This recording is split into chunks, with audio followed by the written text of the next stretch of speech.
Let's get it.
Tuesday night means race day here on the Stay Plugged In channel for the Formula STEM Esports Cup presented by Brightspeed Fiber Internet, the racing challenge where high school students compete in F1 24, explore STEM careers, all while being able to compete for $5,000 in scholarships and prizes. It's a great day to be alive in a race here. Lane, we got to see some preseason action. Back at it again here, man. Yeah, it's going to be amazing to be with you guys today again. After all the craziness we saw in the Spain GP, now it's time to see how the Austrian GP is going to roll. It's also challenging, and it's shorter. DJ, you've got your Red Bull gear on. You're looking good, looking sharp, man. How you feeling? Oh, you know I had to do it to him for the one time. It is a beautiful, well-crafted track, the Red Bull Ring is, that nobody really knew was going to be used for an F1 track, given how short it is, but it's also a great benchmark for how good these students are.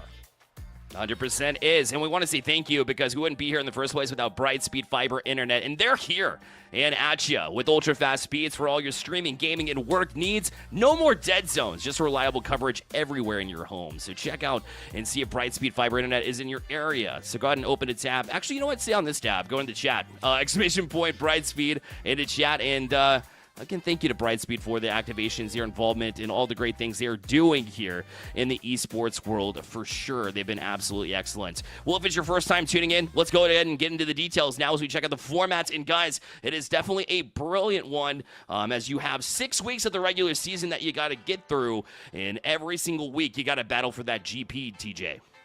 It's beautifully cutthroat. Yes, there is a lot of high school racers who are going to enter the fray today, but in terms of making it to the final GP, it is not easy by any means, and you have to be perfect many times, not to mention that you have only a one-lap qualifier in your prelim heats, and then you have a shortened race whenever you go to actually qualify for the GP, and overall today there's going to be a lot to learn, but you also have to start out very quick.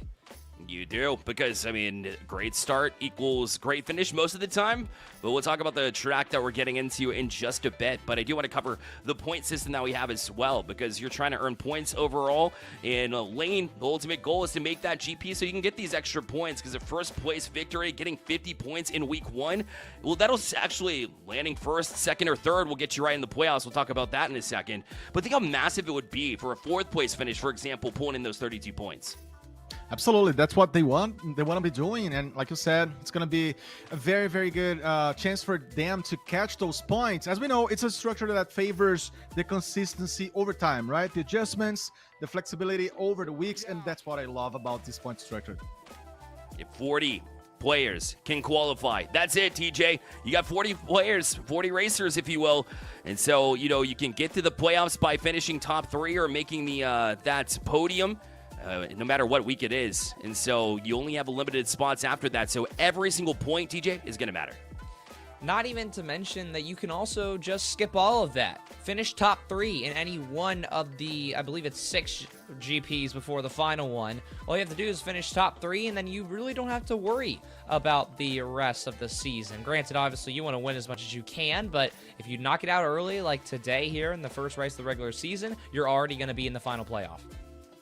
And what I love about this program as well, in addition to that, for all these drivers who are after that playoff run, yes, that is what you're looking to do. You get that $5,000 in scholarship money and prizes on the line, like we mentioned. But the one thing that I love about this program is learning about the jobs that exist in racing, because it's more than just a $5,000. You can really learn how to establish yourself in this job market. The first job that we went over was the mechanics, right? The pits crew, if you will, building and testing those cars. But let's get into this week, where it's all about the data strategy analyst and what they're able to accomplish, the many decisions that you have to make, Lane, over the course of a race. What tires are you going to bring in? All of that is not just given to a driver on the fly. I mean, technically it is, but there's decisions that go on a weekly basis. Absolutely. There's a lot of decisions the driver is going to have to make over the course of the field, and that's why he needs a very good data strategy analyst to point out, for example, how far the driver is, compared to opponents, what is the best strategy when it comes to using the tires, what is the amount of load you're putting on your car, because it also matters a lot. So all these elements are going to come by the work of an analyst, and like I like to think, if you want to make it to the podium, you're going to need a very good analyst on your your team, on your team for the season and for each race, of course. Yeah, and then TJ, of course, there's an entire system. It looks like they're launching something to the moon, like a rocket, if you will. And they do say that, in F1, it's basically like rocket racing, essentially. So that being said, in our love for Rocket League as well, it's crazy how many analysts actually go into making these decisions on a regular basis. I mean, analyzing racing is hard enough, but analyzing Formula 1 specifically, or Formula Racing at all, yes, it is an extremely tough job, and it rewards those who are willing to take risk, but it also takes hours and hours of analyzing data. And we're going to talk a lot about that telemetry today as we go along. Yeah, I mean, we're talking data on lap times. We're talking not only for yourself, but also your opponents. Data on safety car timing. Like, how is that going to happen? Well, we have a spoiler. Actually, it's not going to happen, as that has been taken away for the regular season, by the way. But before we get into more spoilers, how many stops are you going to make, right? So this is tends to be a track, and again, we'll get into the details, but basically a one-stop shop this time around. How does weather affect all of that, too? We don't hit a rain race virtually until Brazil in Week 5. But that being said, you have to know here and now and plan for that type of environments and the tires you're going to take in because of it. But we also have the workforce development pathways. That's the word, boys. Where we've got how do you get to this job, right? How do you end up being an analyst for Formula STEM? And Lane, let me tell you, you got to take some courses here like algebra, physics, statistics. I was a math guy. Were you? I was not. Absolutely, I was not. So, I look at this image here, I'm terrified, thinking on how I had to escape math and all this stuff. But again, that's not me. That's, you guys really want to talk about today. So yeah, absolutely. If you guys are into coding, into computer science, you like numbers, you like stats, you could be an analyst. So yeah, I would say check it out, see what you want to do. Of course, make sure you find yourself a nice school and a nice college for that, specifically speaking, because each community has something different to offer, and I'm super excited to see, how this is gonna keep moving forward, because I want to see the next generation, not only of good racers here, based on the high school performance by these guys, but also how they're gonna be performing after in the marketplace. Yeah, Michigan listed on here, Stanford, Georgia Tech. These are just examples. TJ, you go to Georgia right now, so I don't know if you appreciate the Georgia Tech love there going on. I do, believe it or not. Okay. I like, respect. I love it. Are you taking any of these courses? Oh, man. Well, you see, I'm in the casting booth for a reason. I'm going to keep it that way. I don't know if you'll see me looking at the data like some of these future generational scientists will, but yes, I do love seeing Georgia Tech on there. And there's many, many different programs across the nation where you can not only get your hands-on experience with this type of work, but also there's a few races. I know that there is a few racing leagues, some that we can and can't mention on this stream, who do have actual colleges dedicated to studying racing work and analyst and engineer work and all of that stuff. So if you want to work in racing, you can do that out of high school. Yeah, business analytics is, I took plenty of those courses at UNC Charlotte, for example. So there's obviously more than just the schools that you see on top of this. That's just a list of a couple of examples there. But I like the certifications too.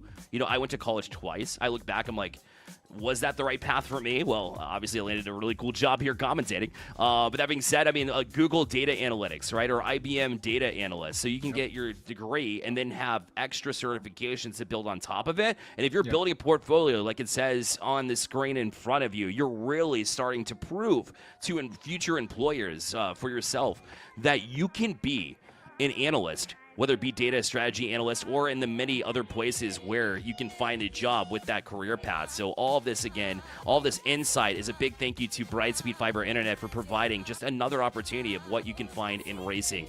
Let's get into last week and what we saw with the preseason. It was a chaotic one, but it was a fun one nonetheless, where we were able to see it at Circuit de Barcelona, Catalunya, and it was heated. What was your first impressions of the drivers here and the conditions that we see and everything, Lane? What was going through your head?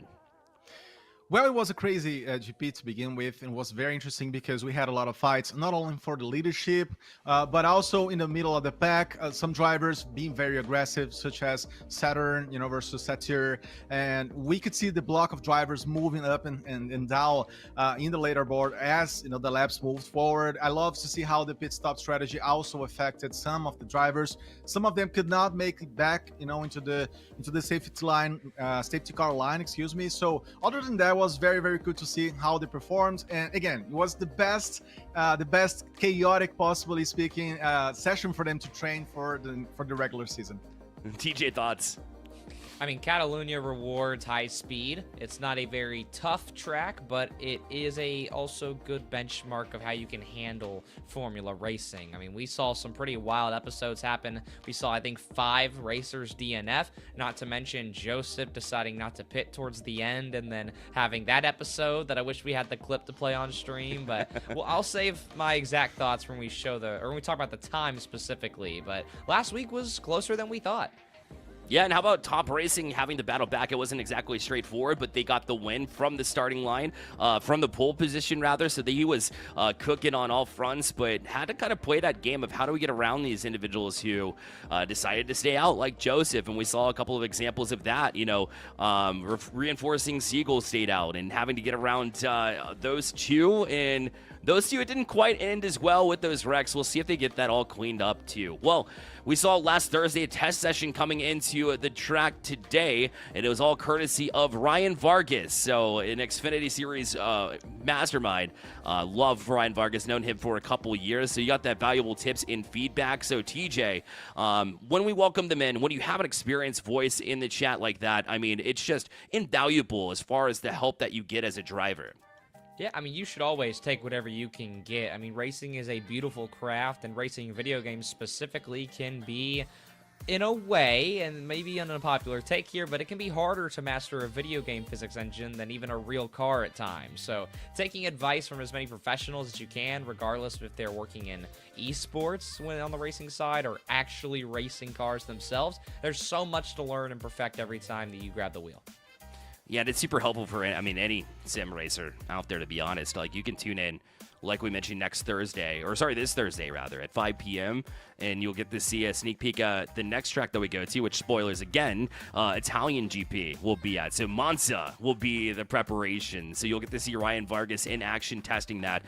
So not only just for every sim racer, but also for our competitors. It maximizes your chance to get to that championship event and compete for that $5,000, which is no little small prize there, Lane. You can do a lot with that 5K.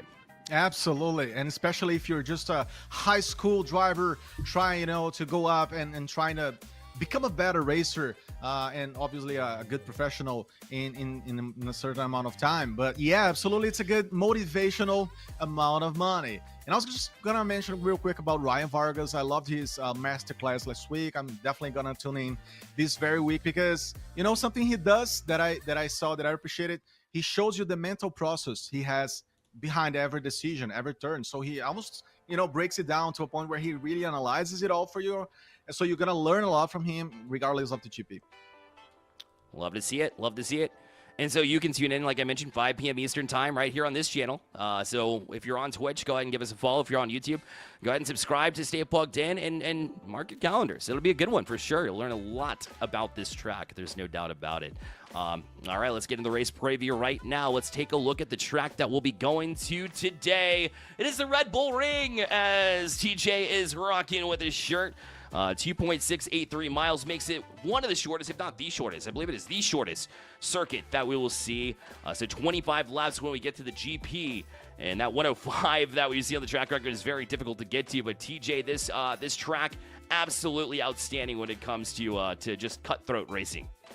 Yeah, it is absolutely the shortest and the quickest race out of any of the other circuits on our calendar. And also, we are going to see that track record broken. With the way that, specifically in-game, these cars handle, you're really going to be able to throw it around almost every corner of this track. But there is some tough moments in this track. There's a few turns that I'll save to talk about, but overall, another very simple checkpoint, very short type of race. Yeah, you have 3 straightaways, so 3 DRS detection zones, aka 3 DRS, zones that you can take off between 10 and 1 for Sector 3. Sector 1 from 1, as you get the bend to 2 to 3, the hairpin turn, which will really test these racers. One of the biggest moments that I think will make or break the racers is going uphill and then having to make that turn lane is incredibly difficult to do. Absolutely. I would say, yeah, getting the max speed and then having to deal with the amount of turns we're going to have from 5 on, especially, is going to be already challenging. And since it's a relatively short lap kind of racetrack, we're going to have to look into the traffic management by the drivers, meaning, how much or how far they can get from the rest of the pack. Not only that, keeping the qualifying positions, keeping the grid positions in the field is going to be also crucial for them to have a good performance today. So I'm really excited to see this one rolling. Oh, man, it's going to be a good one for sure. TJ, any tips that you might have for drivers besides watching the test sessions where you can learn all about this track? But if they didn't tune in from like 4 to 8, right, Sector 2, the end of that, into Sector 3, the double left-hander there from 6 to 7 to 8, what are some of the things you're thinking as you go downhill towards that turn number 7? Yeah, well, I mean, luckily, this track is extremely linear in your preparation. You're looking at turns 4 through 10. That is your only chance to truly gain a difference in terms of major lap times because of how simple turns 1 and 4 are. But you'll notice I skipped a few numbers there. That's because 2 and 3 are still decent points of contention. Obviously, the starting line is very close to turn 1. You won't face a lot of damage or potential for damage there. But coming up on turn 3, for those of you who are unfamiliar with this track, once you see it in game, you'll understand what I mean. That is easily one of the tightest turns in potentially all of Formula Racing, and especially with the grid and the varying skill levels that we saw in the preseason, I expect that to be a pretty decent war zone. And so the suggested tires that we bring in lane are going to be softs to mediums because it is a short race, like TJ pointed out, like we pointed out already. But what are you looking for as far as pit stop strategies? Do you agree that one pit stop is the right call here in a 25-lap race? I would say so. I think it's going to be the best to stop just once, not only because it's short, but because you're going to have just a very, very handful of chances of overtaking. It's not so prone to that. So whatever you have as a position, you're going to try to attain yourself to that and not only fight for better positions. So the overtaking effort's going to have to, have a conversation with the amount of time you're going to go to the pit stop. And when it comes to the tires, I would say that, I don't know, I'm, excited to see a potential driver bringing medium to soft just to have like that longer stretch at first and then moving to the softer to, potentially get a better chance at the speed side of things. I don't know. I'm eager to see the difference today.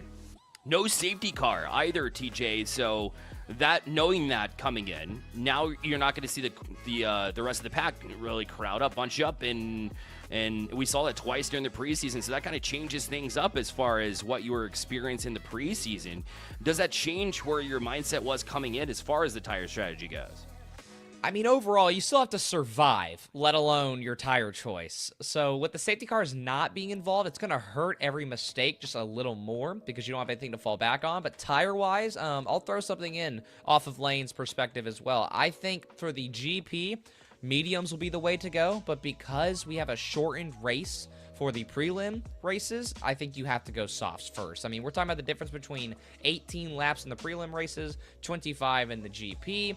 Going off of what I remember about tire life in this game, you expect the softs to get you about 10, 11 laps. So I don't see why for an 18-lap race you would not start out on those. But things are going to get dicey at that GP because the medium's life expectancy is only about 5 laps better, meaning that in total, your tires are only going to last you about 23, 24 laps. You're going to have to stretch at least one of them.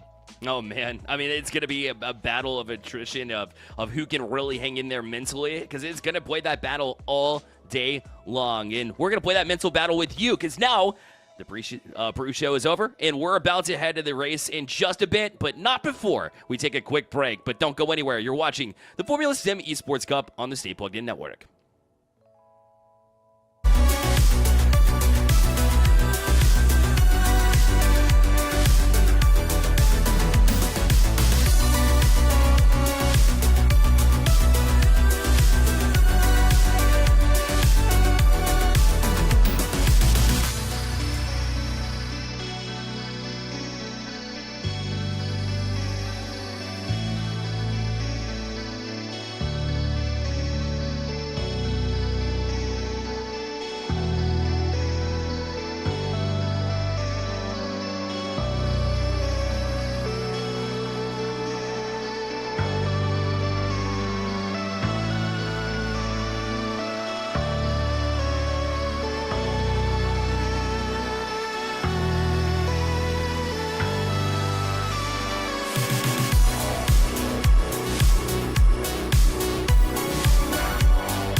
Lane, TJ, and Bearlight back with you for the Formula STEM Esports Cup as we fire up for the preliminary qualifiers in just a moment. Let's bring that track back up because we want to talk about the Red Bull Ring that we're about to see, as we'll see one lap qualifying, two lobbies here, so two preliminary heats will determine. They'll advance 11 racers each to try to get to the GP, but of course, here at this beautiful area in Spielberg, Austria, once again, this track is going to be a test of the who's mentally strong here, Lane.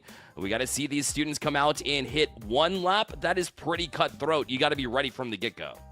Absolutely. It's going to be very challenging for all the drivers, by the way. And, the the overload of work on the brakes is going to be massive. I'm really eager to see who's going to have, tires and brakes in the end of the day, because as you mentioned, we have three DRS zones. So they're going to speed up and then they're going to have to brake again. So it's never an easy job on the cars themselves this very GP today. So yeah, it's gonna be great to see that happening. And we'll get to see a sneak peek of both of these qualifying sessions, quote unquote.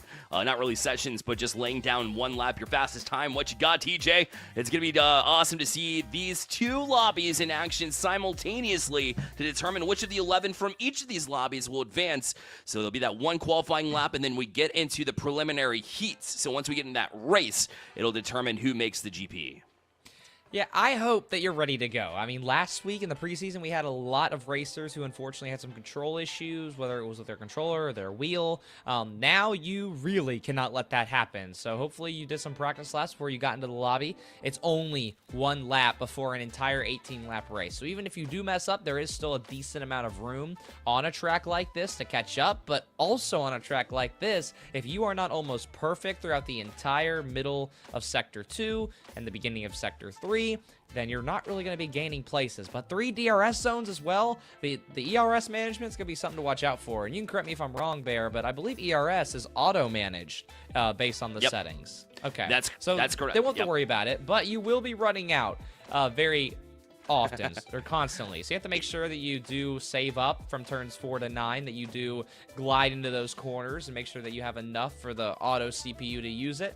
Because 0 ERS is never a overall plan for success, and your car can actually sputter out if you let it hit the 0. So hopefully, we don't have to worry about that. Yeah, like no man's land. You know what I'm saying? Like, you never want to be there too. And DRS's assist is going to be on.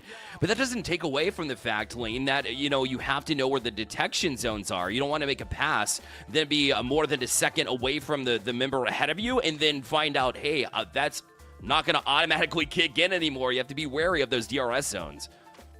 Absolutely, and I mean, creates a challenge between also comparing between this GP and other ones, where you're gonna have an additional DRS to deal with, and like you said, there's always the element of providing something that you don't want to provide to your opponent, to the attacking driver right behind you. So all these elements are gonna be playing a role. So let's see how things are gonna be rolling, as we already appear to have some sneak peek on the drivers.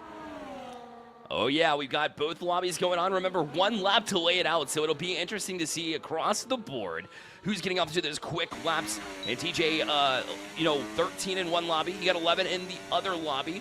So I'm wondering the number 0, see if they even out in things. We see Reinforcing Seagull, who we saw yesterday on that right screen. We'll see if they lay out a lap currently. As Salka here as well. We see Top Racer, who we talked about getting the pole and then winning the GP yesterday. They're part of this qualifying session as well.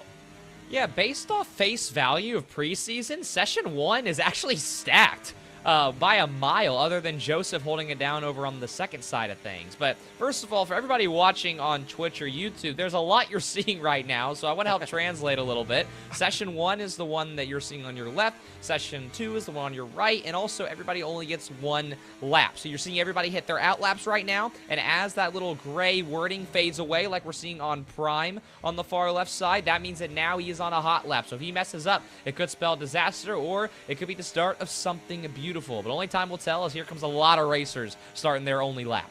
Yeah, exactly. Everybody just about out at once, and you never want to, at this point in time, you want to kind of spread yourself out, Lane, because there's no real reason to be bunched up, really.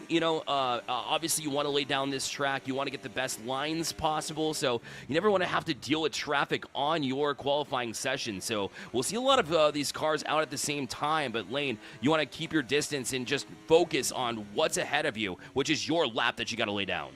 Absolutely. You want to just focus on your own work and try to find the apex lines after the turns. You want to also manage to begin slightly pressuring the brakes pedal before the turns. As we know, that's essential to keep your car in the right spin, in the right position right after the turns themselves. So all these elements obviously are going to be key, and it so meaning there's a lot to do already you know, if you take into consideration this prepping moment. And also, not only that, but warming up the tires, making sure they keep warm during the racetrack itself. And this isn't the end all be all, of course, so this isn't extremely important. Obviously, you want to lay in a good lap here to get yourself warmed up. But this qualifying session is just for the preliminary heat, right? So this is the starting order for that. And the top 11 of each of these lobbies that we'll eventually see in the preliminary heats will advance. So this isn't the end all be all, TJ. Of course, you want to start strong.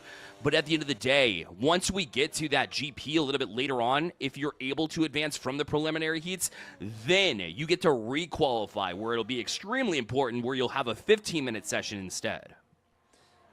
I mean, not only to mention that, but these times are decently worth reading into here off the one-lap qualifying, because it also goes to show the amount of preparation and practice done. And a few of these drivers we're already very familiar with, like Ian, like Top Racing, and Ian has actually taken a spot over Top Racing in Session 1, but also comparing the two lobbies together. I mean, obviously Ian set a blazing minute 4, but also on the other side, so did No Need Dude, and there's a lot of people sitting at a minute 5. So it's looking actually very contested right now, and it also looks like that all of our drivers have almost finally finished their time. The only one remaining from, or only 2 remaining from the last race is Sater, who started late very smartly. That way there was no traffic. And then also you have Jakai, who's trying to bring this lap home. Stutters out a little bit there, and it looks like he's going to set a pretty rough lap. Maybe there was a spin sometime in there, so I don't even know if he's going to make the cut. Wow. I mean, that's going to be tough if you're starting from the back and starting grid. Right now, Satire over the track limits, it looked like on that left side screen in Q1. So we'll see if that's penalized, but it doesn't look like right now. But still not the optimal line. So they're the last one to qualify in that Q1, and although they dove down nicely here, it looks like a lot of time was lost here. They'll drop a 107. And so they will be in 10th spot there on the left side. And just one left to qualify, which will be king in that Q2 lane. Absolutely. I love to see, especially on the session on the left. Which one is that, DJ, again? This is the first one? Session 1. Session 1. Session 1 on the left. Yeah, I love to see how stacked this first one is, right? A lot of those big names from the last week. These guys already, putting it hard and showing their qualities, but also some new names, right? In the second session, now we're seeing in better detail, Young Hawk, Top Racing, Illegal Monkey. These guys, they were like in the top positions the last time we were together here streaming. But not only these guys are going to be making the story today, we also have Squeaky Hardware, which, he went well. He tried to do his best, obviously, and new guys, obviously. And I see the name of Even, as we have now on the camera.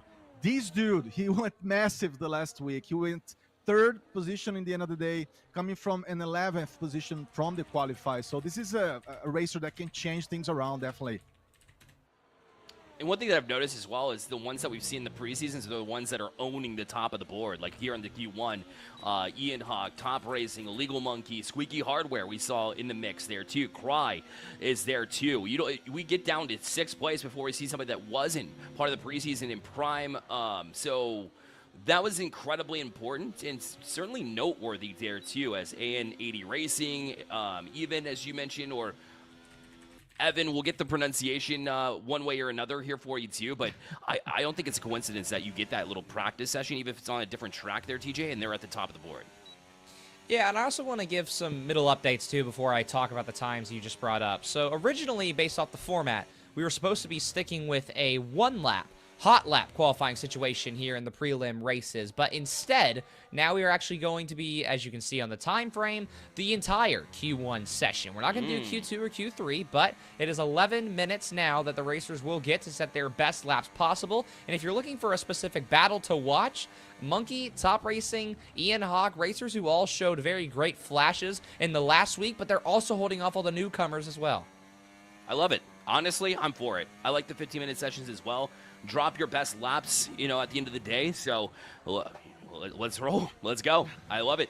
Ian Hawk is still in that top spot. Top Racing did throw down some good laps, but still 0.3 of a second behind. So you got to kind of find your groove, get things going. And even though you're consistent there, you want to make sure that you're at the very tip top in the prelims. And Lane, as we hit laps, though, not a whole lot of big jumps are happening, even with this 15-minute section.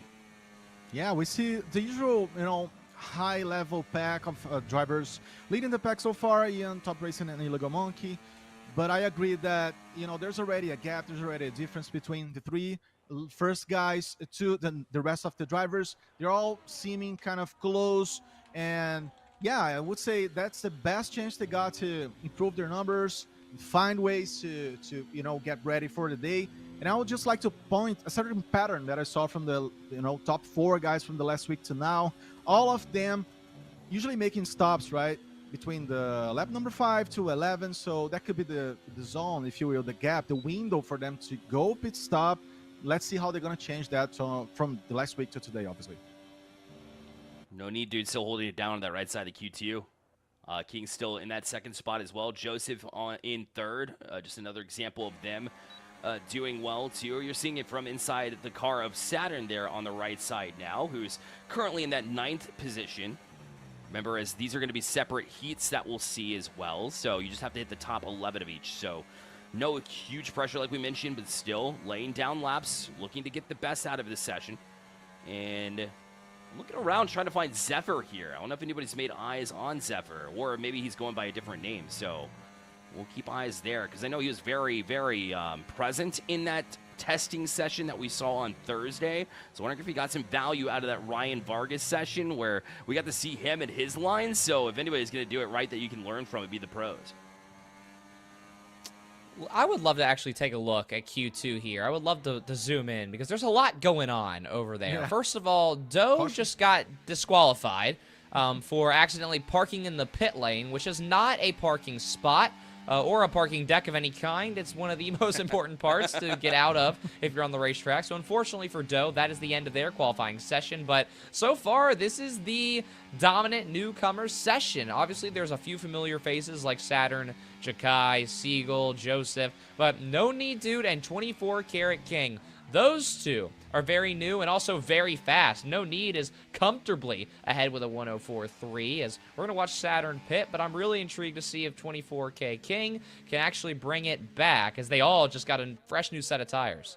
That's a half second behind if you want to see just how dominant No Need has been. That has been absolutely excellent as we take a perspective of Mao, who's currently out here and running in 8th position, just a couple of seconds behind No Need Dude there. So seeing the lines don't look too terrible there too, and kept it in 6th gear there towards that tail end in turn 10. Down the front stretch they'll go. Just not able to improve here, but here we go. 24 Karat King, you wanted to see it, TJ? And right now we'll see if they can make up a half second. When you think about it, that's a lot of time to gain here in the session. Oh, and here we go. It's going to be close, and it is a decent amount of time gain, but not enough. Just again to show how fast No Need Dude is. But that right there is what you want to see after you just pull out those softs. And so, unfortunately, you maybe save yourself a top 3 spot in the next 7 minutes. But I know that 24K King's looking to make a decent debut. But now this is going to be really interesting. Speed Ninja, another newcomer between a whole lot of veterans from the preseason. Joseph, Siegel, James, and he's found his spot decently well, but he also didn't pit for new softs. So a slightly concerning move there as Siegel is about to start his first hot lap. Let's take a look at what he's got. And James is not too far behind. So two very interesting races from the preseason to follow here. James had some very decent flashes, but No Need Dude goes a 1:04.2 in the meantime. Wow, Lane. That's pretty close. What are your thoughts here now that we've seen, winding down into this section, only 6 minutes left? What do you got to do to gain some spots here? Yeah, I'm eyeballing specifically James versus Reinforcing Siegel, because these two guys, coincidentally or not, they were drivers that just needed one stop back at this Spain GP last week.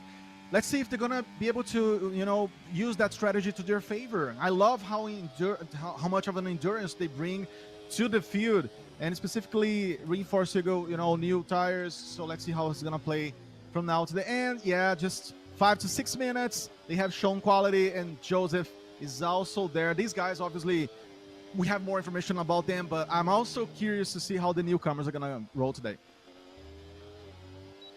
5 laps run by Speed Ninja, still in that 5th spot currently. As we see them inside their car, there's Siegel as well, trying to lay down a little bit quicker as they remain in this 4th spot, just about a 1/10 of a second behind, a little bit more than that, to try to gain at least 1 to get it over Joseph Dog. So last 5 minutes in this session.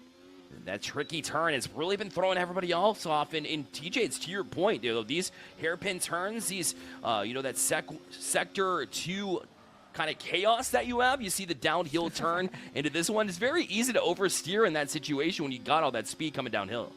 I mean, I mentioned turn 3, the end of the second straight in the pre-show because it is a very contagious point in terms of bad racing and also good racing. Trying to find your braking line on that turn is no easy task, and also trying to compare that with how you do on the first original straight and then the last straight as well. I mean, those are parts that you don't have to be exactly perfect on, but either way, you would love to get those down. Now, we got about 4 minutes left. I would love to hop out here in the qualifying 2 session and check in on our boys Ian and Top Racing, as the margin is still just 0.05 between them.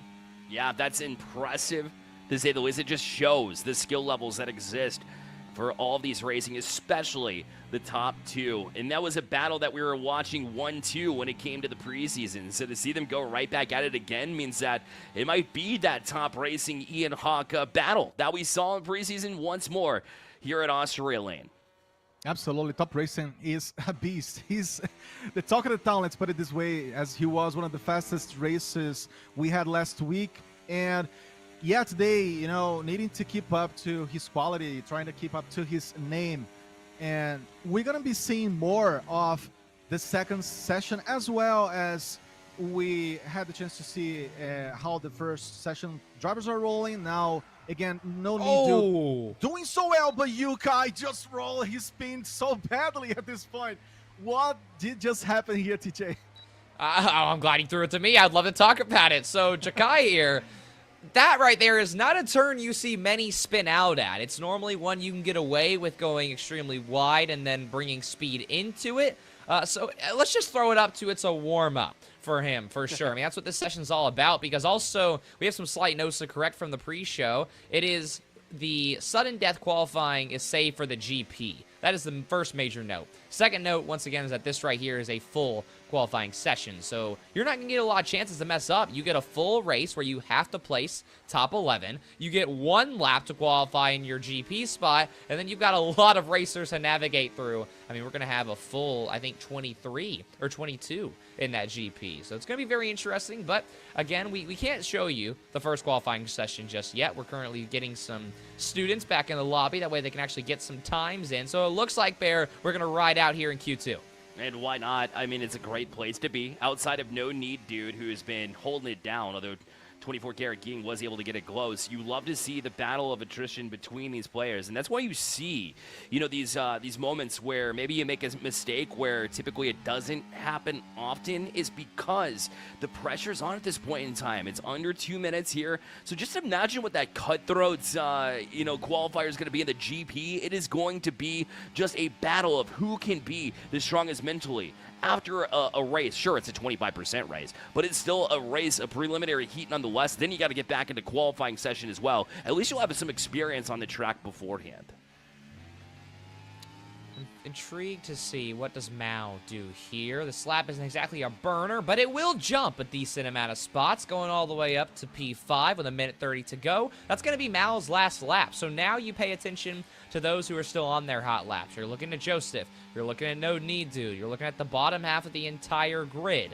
I'm not sure if there's going to be too much room to find here unless we see maybe Joseph get back to his winning ways, and if he can actually show some ice in the veins, as unfortunately, again, that preseason race was not exactly the best for him, but that's what it's all about. He did just get that lap in. He did improve by a 10th, but that's not going to do much than just maybe save him a potential qualifying podium spot. But now we'll switch over, and it looks like, yeah, Joseph did already complete this lap, but now we are actually going to get to view Q1. So I would love to see the last 40 seconds here, as we're going to hop immediately on with the Legal Monkey, and even Ian Hogg is going to try and get another outlap in, but I believe it's physically impossible to get out of the pit lane and around in less than a minute, let alone 30 seconds here. To see what is Monkey's time. It is not going to be quicker. So it looks like the top 3 here is decently saved, but between the breaks there, Bearlight, Monkey actually gained a decent amount of time. I thought he was 0.4 last time.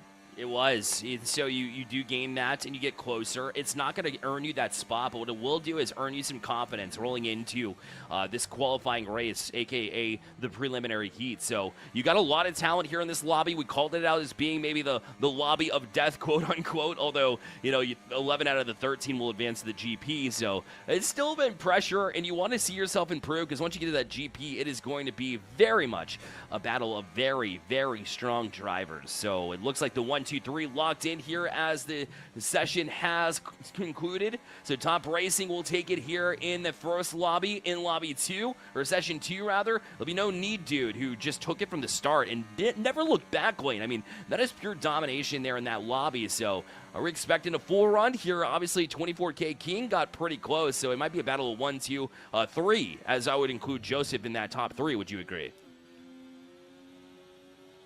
Lane. Absolutely.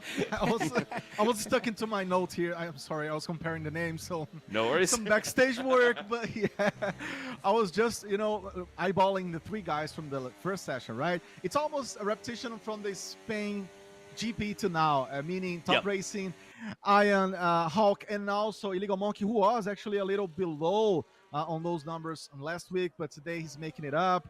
And not only them, but Squeaky, finding such a recovery power from last week to now so far. Obviously, it's just a prep session, but I love to see how he's fighting for it. So I'm waiting to see more from Squeaky from now on. So all the drivers will be able to complete their final lap, so finish their last lap. So it hasn't been locked in quite yet, but so that's just the way the game allows. So we'll see how it goes. And there it is locked in. So 24K, as you saw, there will take the second spot. So we'll look at the standings there and see that it will be no Need Dude. But down the list there, you see Reinforced Seagull, Joseph in that 3rd spot, now jumped all the way up to 5th. TJ, what are you seeing?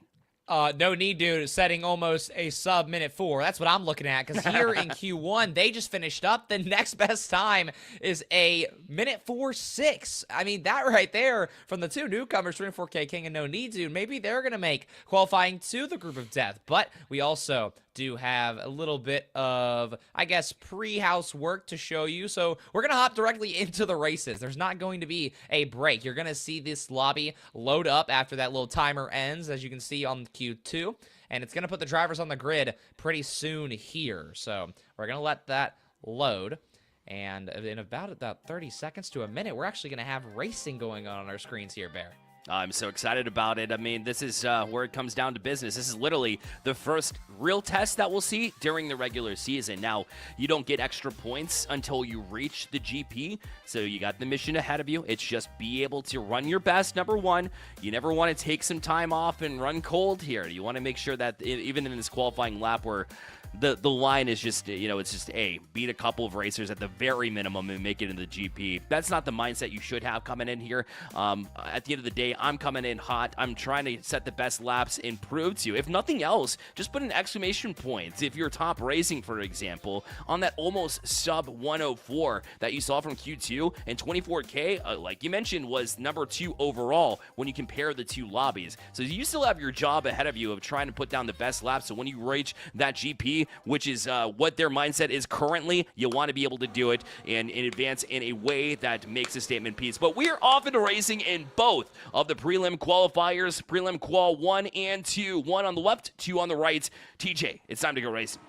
Oh, it is a pleasure to kick off the Formula Sten Esports Cup season here, obviously, with Lane and Bear Light. My name is DJ TJ, for those of you just joining. We've got 18 laps of prelim action coming to your screens, and not only that, Bear, we get it double. It is a great day to cast here, and so far, lap 1 antics won't be in too high of a crazy degree because collision is turned off, but the moment that we see lap 1 disappear, it will be collision turned on. We're already going to see a yellow flag come out briefly in Sector 2, but it doesn't look like I saw anybody drop too many places or spin. But also here on the first lobby, you can see how many places they've dropped since their grid. And you can see Hardware and Cry have jumped 2 respectively, and Ian has taken an early fall as they come around the final turn of lap 1. Here comes Top Racing, potentially dominating for another week. Top Racing has been absolutely excellent. Another pole position. Granted, there's 2 different lobbies, so it wouldn't have been that case if you compared it to Q2. But at the same time, Q1 running and Top Racing off and running yet again. Squeaky Hardware has moved their way up to second now. As you see the battle, as he goes for the top spot, going to dive to the inside here for the hairpin turn, and will overtake Top Racing in a clean overtake there to take the first spot in Q1. All right, you want to talk about a wild card pick? Why not Squeaky Hardware? Go for it. I mean, let the kid go to work. But also, DRS is going to come on very shortly, as that is not a drifting car, and Cry will learn it the hard way, picking up a lot of sand, but also, there's not a lot of beaches over in Austria other than this track right here. So a day in the sand will unfortunately cost you some places, as Ian getting aggressive as well, pushing somebody on the outside. But now that we're actually starting to settle in, I mean, Bear, why don't we take a look over at Q2? 24K King, he did start on the mediums, and so before we settle into our true race pace, no pun intended, Lane, it seems like almost everybody is on the mediums, as Monkey took a clip of the wall in Q1 as well. But we got a lot to talk about, Lane. Absolutely, we got a lot to talk about. I love how this time I nailed it. I said the guys could start with a medium and go to sub. And then, well, that kind of turned into reality, except for obviously Illegal Monkey and other driver. I think he was a rookie. But yeah, great start, great job by them. And so far, so good when it comes to repeating the performance they just had before. So it seems to be the same leaders. In both sessions, we have 24 King and also Noni Dude on the second one, but Squeaky versus Top Racing. And I was just going to point out real quick that Top Racing is going to have a tougher job today. If he found somehow things easy last week, this time is going to be complicated because, yeah, we have a bunch of very good drivers, and it's going to be certainly a fiercer one. Once again, there's a straight, it, yeah, absolutely. I mean, there's a difference when we talk about qualifying versus like getting into an actual race, right? And that's why we see the battle of 24K King. I mean, it was really close as far as lap time goes, but when you're having to battle, to play defensively, if you will, to have to, be aware of the other drivers around you and put down lap times on a regular basis, plus the strategies that come in, that's why we see a little bit of differences. That's why we saw Squeaky Hardware there in Q1 be able to take the lead as well. But also, you got to keep in mind that you want to race cleanly. The last thing you want to do is wreck, become retired, and that's the way that you don't make the GP. Imagine the disappointment from a driver should that happen. I mean, unfortunately, it has happened for Anjo. And also, we got a very tight battle here over in Q1. I would love to full screen this one and dive deep into it because Top Racing, I mean, Lane already mentioned that he is struggling decently heavily because Squeaky Hardware, I mean, it's really honestly no pun intended because they actually are in the exact same car. It's very funny that they are teammates visually, but definitely not in terms of the actual race. And that's one thing I want to clear up for our viewers as well, is that the students are not working together unless maybe they're unintentionally giving each other DRS to catch up to somebody ahead of both of them. But you can tell just how thin the margins here are at the very top, as these two racers alone are going to keep trading DRS zones, but also they've created a 2-second gap to Ian, and they might as well be pushing the 10-second gap for everybody else here in a few laps. Looking to push the pace, looking to continue to roll with it. The battle 1-2 remains here at the very tip top here as Top Racing and Squeaky Hardware just battle it out once again on the inside. Did they leave enough room? That battle is getting incredibly tight as the two almost collide there, but somehow get away with it. And like I mentioned, that's the last thing you want to do is retire. So you see that Top Racing said, listen, I'll just battle you another day. I'm super intrigued to see how Monkey's hard tires will survive. I mean, I'm I will say shocked, to be honest, seeing this pick because of the 18-lap race. I'm not sure if he's going to find enough performance in those tires. But what's funny enough is that he currently sits in 4th. It's normally the first 3 to 4 laps where those hard tires get outran by the mediums and definitely get outran by the softs. But if Monkey's doing this well on hards and is looking to go to softs here in the last maybe 4 laps of this prelim race, he could really jump some spots. But you've got to balance that extremely carefully because the moment that you do pick, you're going to be giving up a lot of time, and if you don't position yourself correctly, even though you may get the faster tires, it may not matter at the end. But Bear, this battle still continues, not only in the middle of the pack here in Q1, but also you can still see the intervals up top. Those two continue to stay within a 10th the entire time. They have been. They've been kind of diving in and out of that leader spot. Now they're going to try to overtake, and Top Racing has got the spot now to but Prime going to go down. So let's go to Q2 now, as we're going to go back onto the main frame and hop over. As both races in lap 6, we knew it was going to be pretty comparable as far as that goes, where No Need Dude has taken the lead, but 24K King all the way down to that 5th position in a second, just about a second back from 4th place. So they've lost a lot of ground, which makes us wonder exactly what happened there. Well, not only that, but look at how much closer the grid is here. James was 0.3 away at one point. I'm not sure if maybe he took a slight trip into the gravel, but now he's got to fend off everyone behind him. Joseph Doe Jr., a newcomer. 24K King, a very notable newcomer thus far. They are really on the tail of the previous preseason veterans. And obviously, No Need Dude is still developing a gap, and he's keeping that gap to more than a second as well. And that's really dangerous for not only James, but everybody behind him as well, because they're going to keep getting the DRS off each other as we see Joseph trying to make some moves happen. But still, everybody within the same straight, meaning that there is still a lot that can happen, and they're all on mediums as well. And Lane, I actually believe that that pit point is within the next, I think, 4 laps.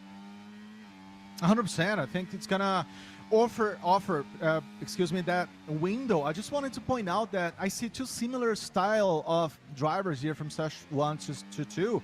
If you take a look at Illegal Monkey, right from the first session, he's kind of a late pit stopper. Speaking of pit stop, he stops just at 10th lap last week, and here we have kind of reinforcing Sigu in the same vibe, being a guy that is, you know, within the top 4, top 5, 6, and as we know, that's going to be already a very good result moving forward from here to the Rio GP.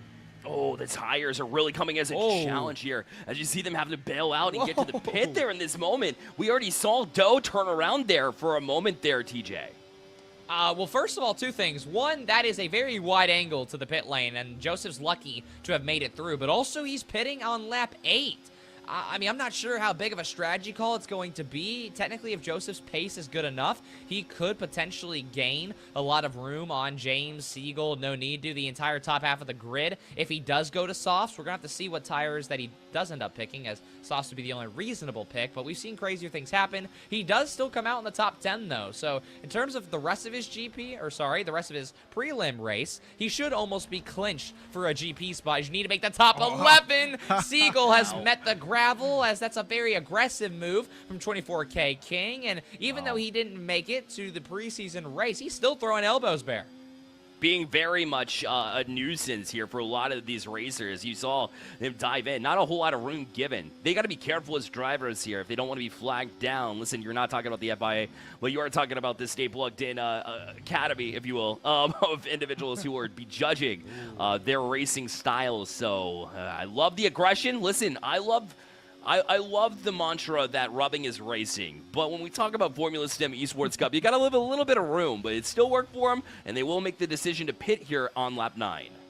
With how fast these cars are as well, there really isn't a rubbing is racing method. If you rub the tires once, you can end your race. So I don't know if there's a really fine defined line on that, but we'll have to see how these racers continue. There's still a lot of racing left to be done. We are now at the halfway point, and so far Q2 is delivering. James now has fallen 4 seconds behind No Need Dude, and also he's created a decent gap as well between Siegel, who's also created a gap on Speed Ninja. So the rest of the grid, at least at the top, is, you know, fighting decently, and we'll have to see how 24K and Joseph now catch up together, because you can also tell that 24K King made the right move. He thought he could outpace Joseph for 1 lap, and he actually came out directly behind him. So both Joseph and 24K, they are going to be fighting, but they also need to work together. They need to gain as much time as physically possible, and now here comes a really big moment. Siegel is going to pit in P3. Depending on where he comes out. Speed as well. Wow, okay. The half the grid has actually decided to pit. Lane, I'm going to throw it to you here, because Joseph and 24K need to gain these spots. 100%. It's going to be very, very cool for James and No Need Dude. As you said, the whole pack is going to go to the pit stop. And I was just going to point that reinforcing Siegel, he's a very strong position staker. He's a guy that likes to be aggressive. He was attacked earlier by 24 King, and 24 King is already moving up. So these battles, these final battles, are going to be very interesting. Reinforcing Siegel out of the pit stop first. There's Speed Ninja right behind him, and Doe was part of that collection too. Spun out a little bit earlier, TJ, but have gotten their traction back since then, and so they'll be just parked right behind Speed Ninja, but challenging them as well. So gaining a lot of that traction back after this pit stop, but still notable is No Need Dude and James still out on the track. Also more notable than that, Joseph and 24K have made very bold early pit calls, but it's worked out beautifully. They have a 5-second gap between the rest of the grid, who is also going to keep fighting the rest of the time. So now all that 24K King and Joseph have to do is just be consistent. Here comes another big moment. James has decided not to pit. He's going to bet on himself here, and No Need Dude, at the benchmark point here on lap 11, he's going to pit, but now just 24 King actually make it across the line in time. It looks like that pit marker will stay on No Need Dude's name. 24K King, you have made the right decision, because it looks like both you and Joseph are going to pass No Need Dude, who I believe has actually found himself back out, as the pit marker maybe was a little misleading, because he's apparently already 12 seconds ahead, Bear. Yeah, I know, that shook out pretty weird. But James is going to have that top spot for now, as 24K King will be about 3 to 4 seconds behind No Need Dude as it stands currently. So once again, their early pit stops were proving to be different, but a little bit off track there. Mao just lost control there, plain and simple. There wasn't much to it, but again, going to lose a lot of time because of it. I mean, he's also got to watch out for Speed Ninja now, who is directly on his tail. It's a dangerous spot for him. You can see it in the bottom right corner in the little rearview mirror. Look how close that Ferrari is getting to the Red Bull. And I would imagine Speed Ninja will be able to make a move here, but we'll check on that in a second, because you can also check in on the map in the bottom right corner. We had thought that No Need Dudes and his pit call was interesting, and in fact, it's actually going to work out beautifully, because not only has he completely passed James by a mile, he's also still got a massive lead, and also it looks like both Joseph and 24 King will make the call to pass as well. So James trying to bet on himself, but he actually lost some decent seconds there on those older mediums. But he does have at least a 2-second gap to Siegel, and now it's up to 24K and Joseph to keep trying to trade off DRSs and eventually catch up to No Need Dude, who is just 6 laps away from clinching a beautiful first spot heading into the actual GP. Yeah, trading DRS is for sure. The last thing you want to do is get into a battle there, so you want to be a bit friendlier there in that moment if you want to be able to take a win here in the qualifying race. Now, remember the preliminary heats just to get to the GP, but that being said, you still want to battle it out and get that first space for some extra titles, if you will, throughout the Formula Stem Esports Cup. So that's what they're battling out for right now, and No Need Dude has that gap that remains there. But back here is James, as they've got about a couple of seconds between them and Joseph, but still that third, fourth, just gaining a little bit of space as you go, because James should have the, again, right behind Joseph, trying to gain in there, and won't quite gain DRS, at least not yet. I believe they are going to catch Joseph, though, because I didn't catch this earlier, but on Joseph's POV, check the inside of his wheels, Bear, because they were white. I think he accidentally went to the hards, and it's going to cost some decent spots, as there was a spin that I missed a little bit there. But this is going to be awkward for Joseph. I don't think naturally he's going to be able to fend off against double soft racers behind him, and Siegel and James. And you can also tell that slowly but surely the time is ticking off on Joseph's time. But I would love to head back to the mainframe here for a quick second. We've got 5 laps left, and I also want to check in on Q1, which Top Racing, Hardware, and Ian, I actually don't believe have pitted yet. No, you're right. They've been running multiple laps here. Or they completely. Yep, they got the three laps on the hard tires they went with this time around. So a lot of those hard tires we're seeing late into this one. So early pit stops might have been the ticket. Squeaky Hardware now dealing with that potential penalty as well. We'll get the details on that, but Top Racing has a 6-second gap from first to second regardless. That domination continues from the preseason. Yeah, we're looking into a very interesting pack here. The top 4 having some seconds between themselves. I was going to mention that about James, right? He was looking shaky to the sides, especially on turns before the pit stop, and that's how important the pit stop it is, because after that he could regain positions. But looking into this present session here, yeah, nothing too crazy, nothing too different from the previous session, right? As we still have a Young Hawk try to ramp up, but the hards became the trend. They became the talk of the town also in this very session here, Bear. Man, it's been a battle and a half here. We take the inside perspective here from Prime, and now the Reaper as they battle it out for the 7-8 position. Side by side, they'll go all the way down to the hairpin. And it looks like Reaper had just enough to gain that spots and traction, but it will be regained here as they dive to the inside. And now looking to gain that position, rather, and it looks like Prime is going to walk away with it, but it's still a battle as he tries to go around the outside.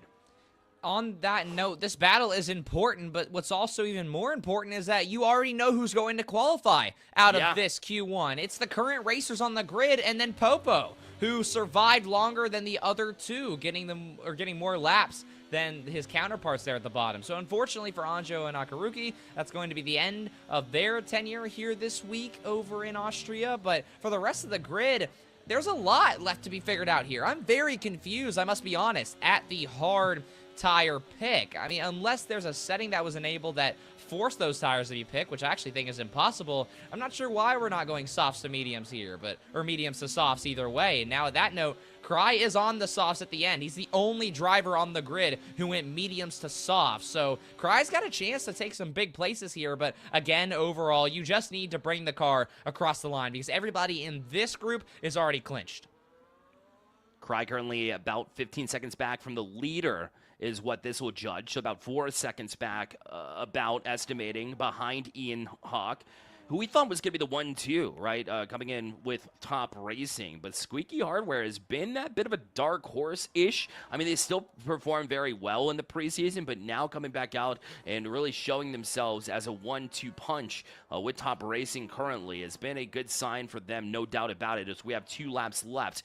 So let's go back out to the main frame as well as we see between these 2 races, just a couple of laps left, and you see the difference made there in the Q2 there, TJ. Yeah, can we talk about 10.5 seconds right there from No Need, dude? This guy looks incredible, and I'm sure we're going to see a great battle between him and Top Racing, but also the rest of the grid. We don't have their final lap times on the screen right now, but based off what we have been seeing earlier, it actually looks like we're going to get a extremely competitive grid and also a decent group of respectful racers as well. We have not seen a whole lot of collisions. We haven't seen an entire really crazy group of mess-ups or gravel trips out of the top 5 in both pools, or both queues, I should say. As we do actually see a caution flag come out over in Q1, so I guess I cursed that. But now here come the dying moments of both races. There's only going to be 1 lap left here in the next 30 seconds. No Need Dude is looking to make sure that he can nurse it across the line in a dominant fashion. Top Racing looking to do the same, but there's also a decent amount of fighting over in Q2, Bear. Yeah, I mean, it's been extremely awesome to watch James perform because, you know, we talked up No Need Dude, but the laps that they seem to be putting down, the lines that they've been taking, has improved lap after lap. So I'm watching James as maybe a dark horse as well, as they've been able to put together something quite special there too. But we look from the perspective of Siegel there on Q2 as they continue to try to gain some ground there. I don't believe they got DRS as they were about 1.5 before that sequence developed. Now up to 1.7 is the gap between them and Doe just ahead of them. And that would a turnaround as well for Doe, who actually spun around a little bit earlier in this session and still is able to manage their way back to 5th place, regardless of the circumstances. Well, you say that, but Saturn, there's not Saturn. Speed just dropped 2 places, so I'm not sure what happened there. But now Mao has found, or not dropped 2 places, dropped a place. Now Mao has found a lot of room, and you also mentioned the DRS zones, and overall everybody is more than a second apart over there in the top 6, top 7 even. So it's super odd to see a race that we won't actually see finished with that DRS, as now we're down to our final lap, as almost everybody has at least appeared to cross the line. So now Top Racing and No Need Dude are your main racers to watch. They're just 1 less mistake away from finding a beautifully done qualifying race. And it looks like Evan is actually in the pit lane over there on Q1. I'm a little confused to see what's going on over there. Maybe some damage that the car can't run through, and he's going to make it through to the next stage, but you're definitely going to lose out in your position there. He is also going to pull out soft, so maybe just looking to set fastest lap. Yeah, that's what it is. I think, you know, from a mental standpoint, it's, I want to be able to get under that 105 mark, or, you know, set the pace wherever you want to, under the 104 if you're a no-D dude, right? Which is very possible at this point in time. I would be, honestly, like, surprised if it wasn't. And I can't quite read that out, but I think the best fastest lap there was maybe a 106 based on like battling and things like that. So maybe you just kind of set your own benchmark, if you will, if you're all of these racers going into the GP, because everybody who's racing right now will have that spot. As you see the finish, No Need Dude will take first place on that side. Top Racing will be first in session 1. Also, Squeaky Hardware had a 10-second penalty, so that actually pushed him down to P3. But once again, for all the viewers here on YouTube or Twitch over at Stay Plugged In, make sure you drop a follow, as we still have much more racing left to go, and also a lot more to talk about as both races wrap up. Lane, I want to hear your take, because we talked about this in the green room. It should be softs to mediums or mediums to softs because of the survival rate of these tires. But if these drivers are really pushing it here in Austria, do we think the hards will be the same pick in the actual GP? I mean, they could be, surprisingly enough, considering that it's a high altitude kind of track, considering that we have a lot of traction. Also, it's tough for the drivers, right, to move from turn 1 to 3, 4. So it takes a lot.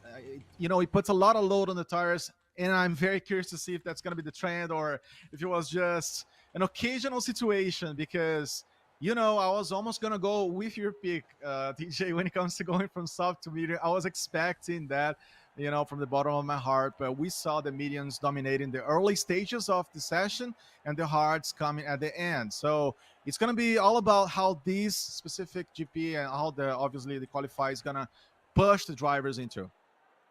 I love the celebrations that we see here. It's like, we made the GP. Listen, it's exciting times, though, and a great breakdown, as always, there, Lane, as we see who's made it in there. So all the names listed in front of you, if you see them in the top 11, that should indicate that they have made the GP. It'll be just one lap that they'll have to drop here at Red Bull Ring. But at least you got that experience walking in, like we mentioned, TJ. So now that you have that experience, now that you're walking in, the two to eyeball for me, No Need Dude and 24K King, because they walked in fresh, not from the preseason. And even though I'm an advocate of you want as much practice as possible, No Need Dude said, preseason? No need, dude. Hey, I mean, all puns aside, just show up and ball out. It's as easy as that, especially when all you have to do is just log into your console or computer, plug in your wheel, and just go to work. It's a very strong showing from No Need Dude. And also, I want to throw another strategy question at you, Lane, because I also realized that earlier in the show I said something wrong. Medium tires are not enforced over in F1 24 here in the video game that we're obviously playing. It is actually just a tire compound change is enforced. So I told you guys wrong last week. So on that note, do we think we're going to see either hards to softs, or is it maybe softs to hards, or what combination are you expecting now with that update? I would say the hards are going to start, right? They just showed the drivers, the hard compounds just showed the drivers that they can push a little further, especially given the level we're going to have now combining the two groups. So I'm really eager to see the newcomers. I'm eager to see how Top Racing is going to deal with that pressure coming from below, if you want. But again, not below, to the sides, actually, because these guys were always there running also for the spots. So I would say hards to soft, right? That would make sense. Soft to hards will be tough to see. I don't know. It will be different. And y'all said that you didn't appreciate math or like strategy or well, you never said that. I'll be honest, but you said no math. But like as a strategist analyst, right?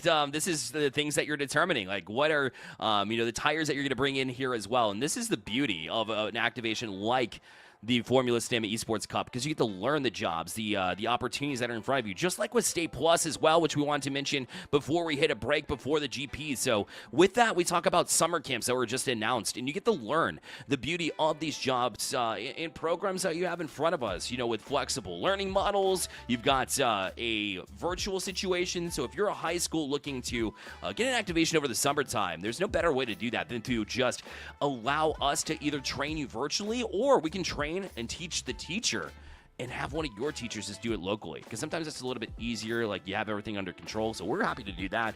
Some STEM camps too, where you get hands-on experience here, TJ, just like we're seeing here today. It may be different than hands-on the wheel here over in the Formula Stamina Esports Cup, but there's still a lot to learn. I mean, obviously, you see the games right there in the middle of your screen. Microsoft Flight Simulator is a beautiful work of art of a video game that teaches much more than just, hey, I know how to potentially fly a plane.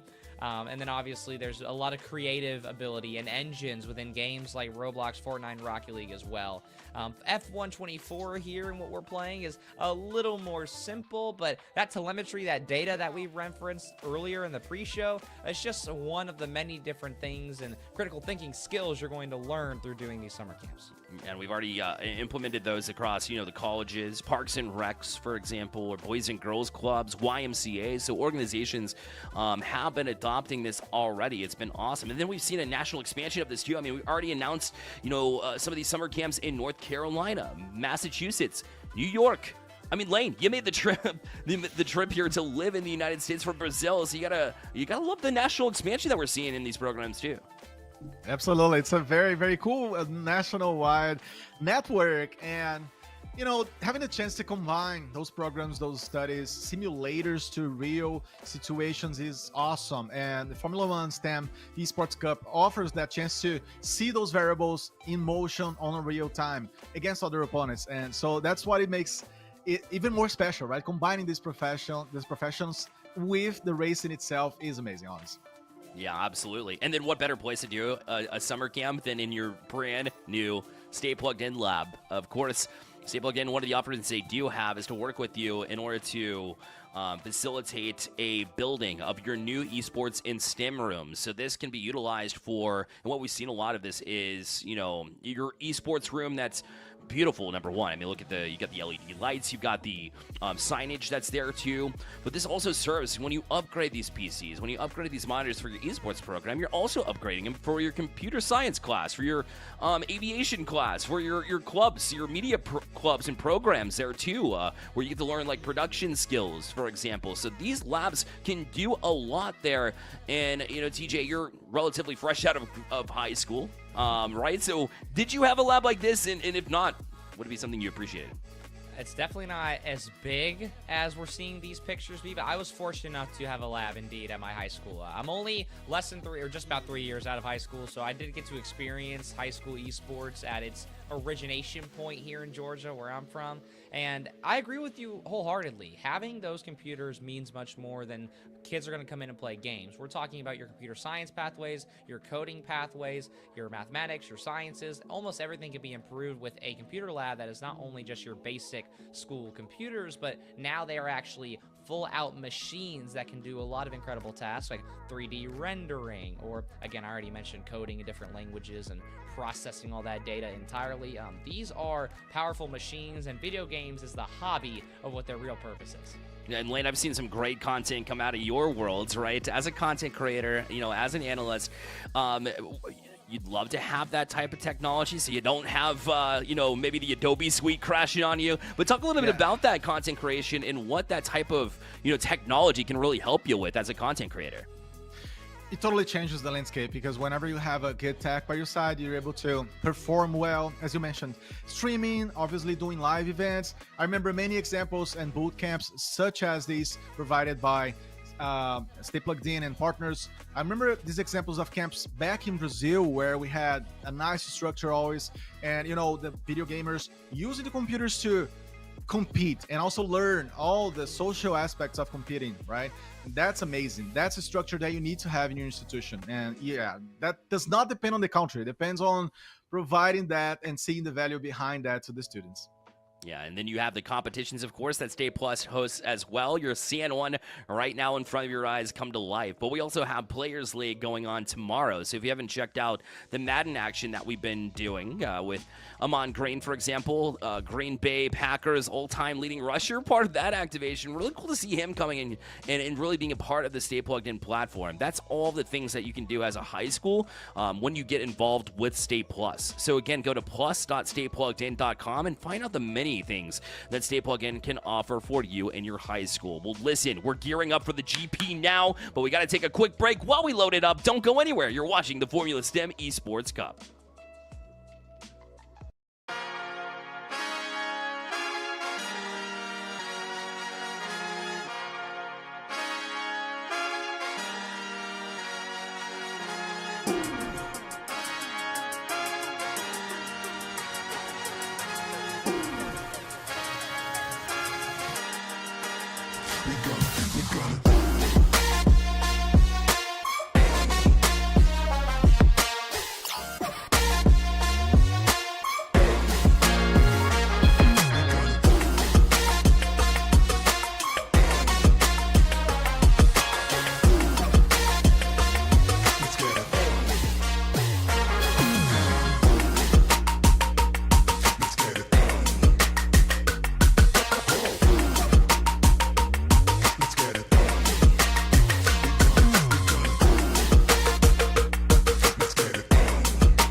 ready and geared up for the GP of the Formula STEM Esports Cup presented by Brightspeed Fiber Internet.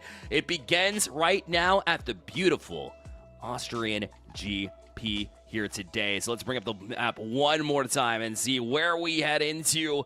And at this point in time, you'll love to see it. I mean, originally launched in 1969 as Austrian Ring, and then into A1 Ring, born in 1996 is where we got this shorter version of the track. We've already seen it ahead of us. Boys, what are we expecting?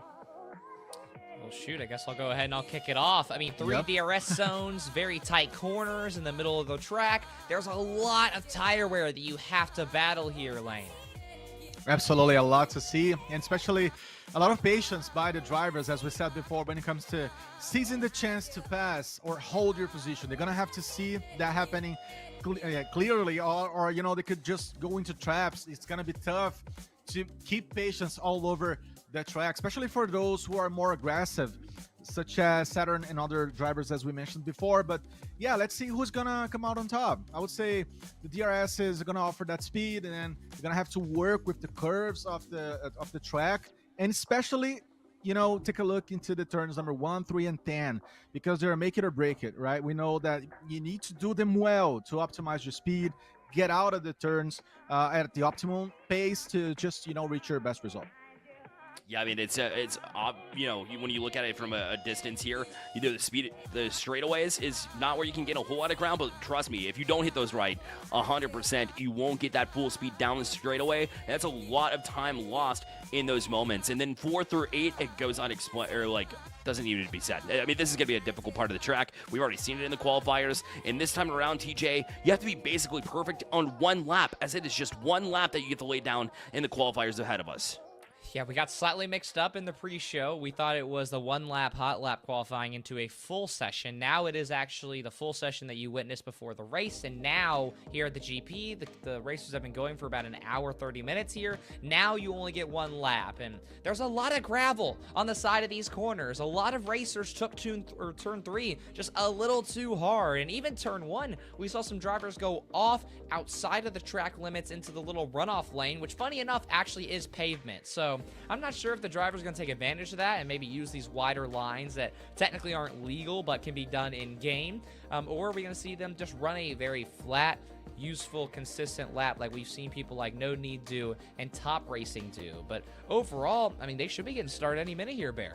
Runaway Lane is going to be the nickname of Lane if they continue to make these mistakes. Am I right, Lane? Just kidding. But obviously, we would like to see the improvements as we've seen throughout the entirety of this day here at Austria. The Red Bull Ring has certainly been, it might be one of the shorter tracks, but it's certainly not one of the easiest tracks there are, right? There's still a whole lot to it with your ups and downs. It's we start this season because there are much tougher tracks ahead. But listen, you still got to lay it down in Lane. I really do have utmost faith, especially with the top 3 of each lobby that we saw in the qualifying races, to come in here, set the expectations, to get that high spot on the starting grid, which will be much more importantly, I would argue even monumentally more important than we saw in the qualifying for just the preliminary races.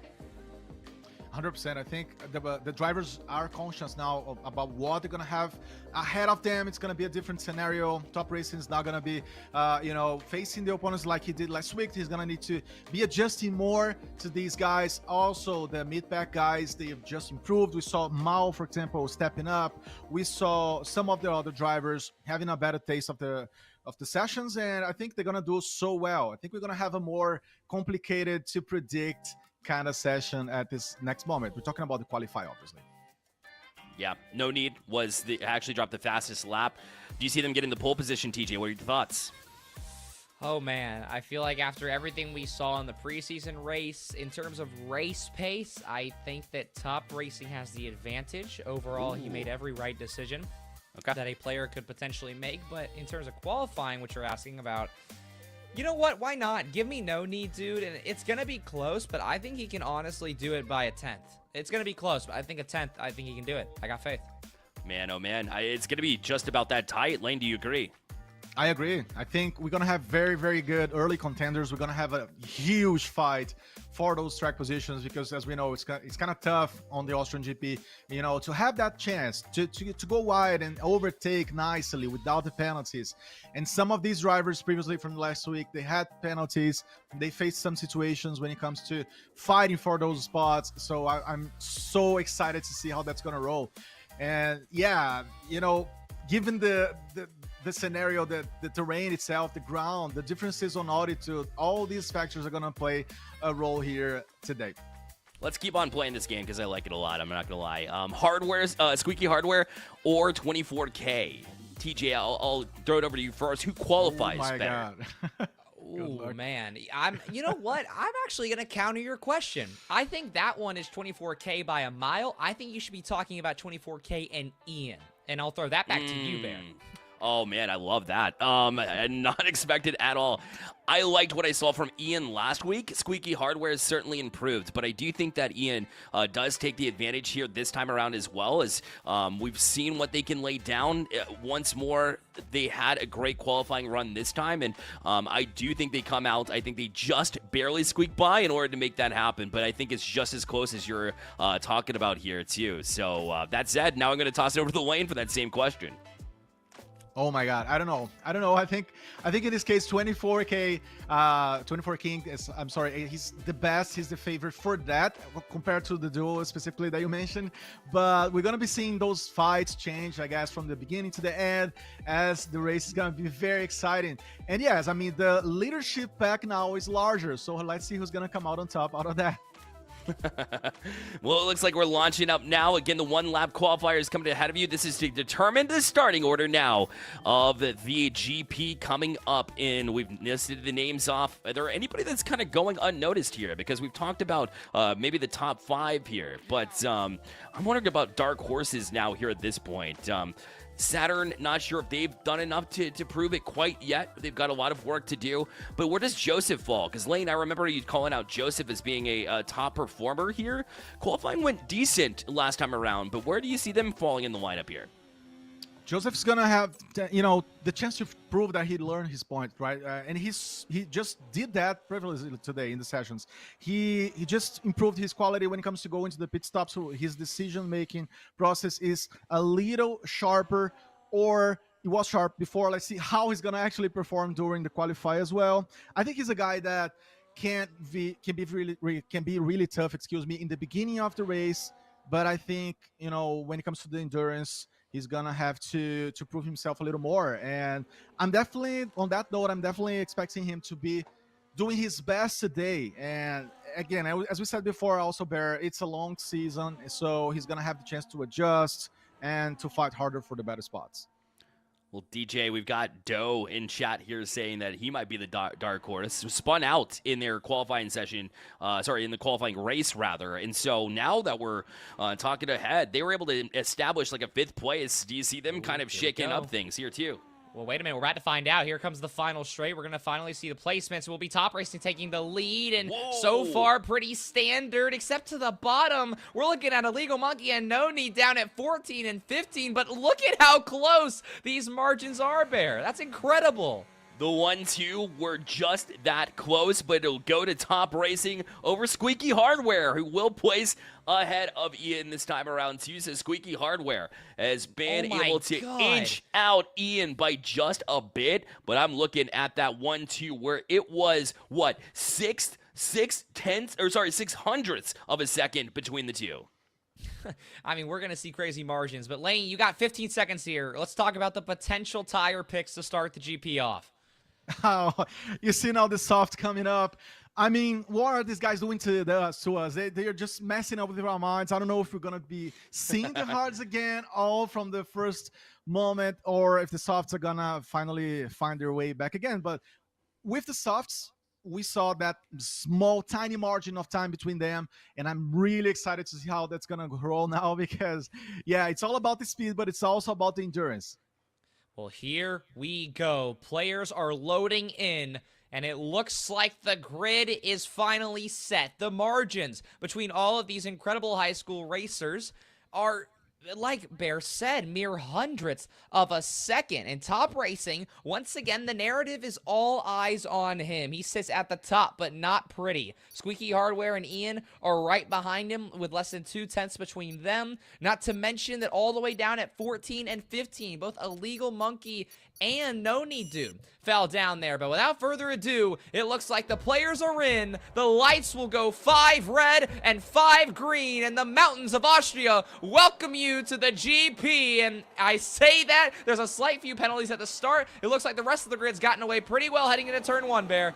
All about that clean start that you need. You see reinforcing Siegel shockingly up into the lead first, but Top Racing will take it back. Like we mentioned prior, though, TJ, there will be no wrecks off the bat, as it will be ghost cars. No collision turn on for this one, but look at the shakeup of the top 4. Diving in would be Top Racing, and Squeaky Hardware able to gain back that P2. It is dire that while you have the room, that you are able to gain as much time as you can before DRS, before collision turns on, and you're looking at 24, or the other 24K, Reaper 24K.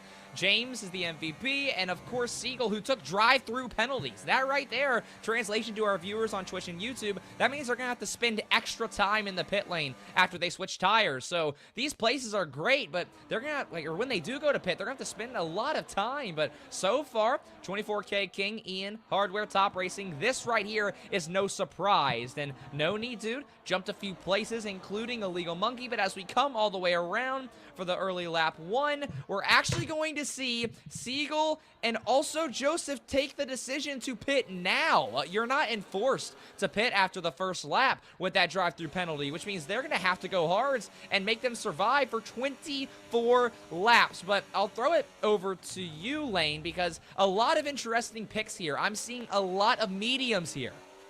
A lot of mediums, and the players definitely going for the safer choice, right? When it comes to balancing that additional grip or the endurance, they wanna go for the mediums. And we see already Reinforced Sugar doing a different movement than the one that he did in the last week on the Spain GP. As I mentioned before, he was a late pit stopper. Now he's going very early to just find himself at a better spot. Also, Joseph doing that same kind of decision, and I'm totally interested to see how that's gonna play a role. With the final quick mention on Top Racing, right? Starting very, very solid the first turns, dominating the field, but then being already contested by Squeaky. So here we go. DRS will come on as lap 3 starts, and it's Squeaky Hardware just barely across the line. But for how long? Top Racing doesn't need the DRS just yet to take the lead, as once again, I have to remind all the viewers coming in that Racing and Hardware are not teammates. They are just using the same colored cars. So don't mind the logos of all the teams. That is nothing to worry about. But also, more penalties coming through. But even more shocking than that, well, as AN80 gets one as well, Joseph, he did pit, and he is all the way up to 17 after being last coming out of the pit lane, or right above last coming out of the pit lane. But even bigger, worth noting, is that he didn't switch tires. So taking that penalty on the chin early to get it out of the way and looking to catch up for the rest of the race. But a very bold call from him, Bear. Yeah, I'm going to have Speed Ninja and AN80 Racing as well behind them, so they'll be battling it out too from the bottom up, and so just a tough penalty to swallow early. Whether or not you pit for that reason that early, it's up for debate. But right now, up for the lead are the two Squeaky Hardware and Top Racing, but we're watching for 24 King's position, as they had a great qualifying sequence too, but losing some time on this front straight. Losing some time, but also watching Ian right in front of him take a little bit wider on his turns. I mean, it's very slim margins, but really, to the viewers at home and also us here in the booth, pay attention to how Ian's lines compare to 24K Kings, because they're going to need to use each other with the DRS zones to make any sort of dent on the lead that both Hardware and Top Racing are slowly building here. They got half a second that's already being cut off, and they're also consistently switching between first and second place. So Top Racing, we've mentioned his dominance time and time again, but this right here is for no slouchers.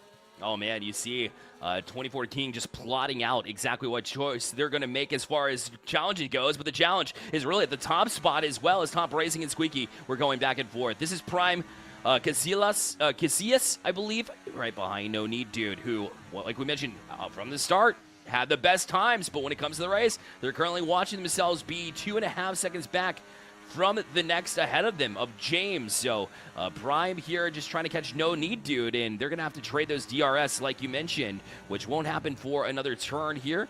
And that will be the DRS detection zone, so we'll see if they can catch up on this straight. There's a Grim Reaper in the race, Bear, and his name is No Need Dude. He was down at 14 on lap 1, and he is already up to 6. If you're top racing or Squeaky Hardware, you are praying that the rest of the drivers can hold him off for the time being, because he's already made some massive jumps, not to mention what could happen once everybody starts to pit as well, as we're starting to see some sand kicked up heading into turn 3 here, and you'll see No Need Dude. You want to talk about lines to follow if you're a racer? I mean, Prime's going to get the handbook itself on how to succeed on this track. But now we take a look at the extremely contested top 4, as some caution flags will go through right around them, but they do survive the madness for the time being. And once again, it's still Top Racing and Squeaky Hardware who are fighting, and Ian eventually needs to start cutting the gap here. You've got 2 racers fighting extremely close with collision on as well. You need to make sure that you are in DRS range, and we'll see what happens here. We hop into the direct onboard of No Need Dude, who is still slowly catching. You can watch those intervals on the left side of the screen, but the right side of the mini scoreboard there. Watch how much time he cuts off at each turn, because he is looking dangerous, but he also doesn't have DRS. No, he doesn't. Still far behind and needing to catch up, but a second and a half of that interval will not allow you to get that done. Oh! But now some contact and into the wall is Doe. All the way, that being said, it's all the way back to 12th, but that's not going to do you favors trying to get back into this one, as Doe will fall to 14th, just like we saw in his qualifying run as well. Got to watch your front wing there. It clips the end of a car. He was also turning after the last turn of the entire lap, and because of that, all his momentum gets rushed. But now we're starting to settle in here to the race pace as a Haas goes very deep into the inside. That was Siegel taking an aggressive line. That's not going to pay off for him, as he's going to drop a few spots. But Lane, we're settling into lap 6 here. These mediums are going to start reaching their halfway point right about now. What's your predicted pit lane lap? I would say that given the average, right, of pit stop lane number from the last week that we had, yeah, absolutely, from 6 to 10 or 11, that's going to be the zone, right? So we're talking about a whole pit stop window, opening it up from now on, as we have the block of 4 guys previously becoming a top 3, because we saw 24 King drop in some positions. Now he's on P5 as James stepped up. Not sure what we missed there. 24K King has retained his spot, but No Need Dude is struggling. He does finally pass Prime again, but he's lost a decent amount of time. James has also lost 3 seconds there, and Ian is slowly trying to cut that half a second gap he always seems to find himself in. But again, look at the speed that's being developed from Squeaky Hardware. This is easily the biggest story we've seen. Somebody who did for sure shows like flashes of greatness, Bear, in the preseason GP, but also Top Racing is no easy competitor. No, I mean, we've seen what the preseason held. It was Top Racing able to not only gain the pole, but also the win in the preseason, and they continue to trade back and forth with that.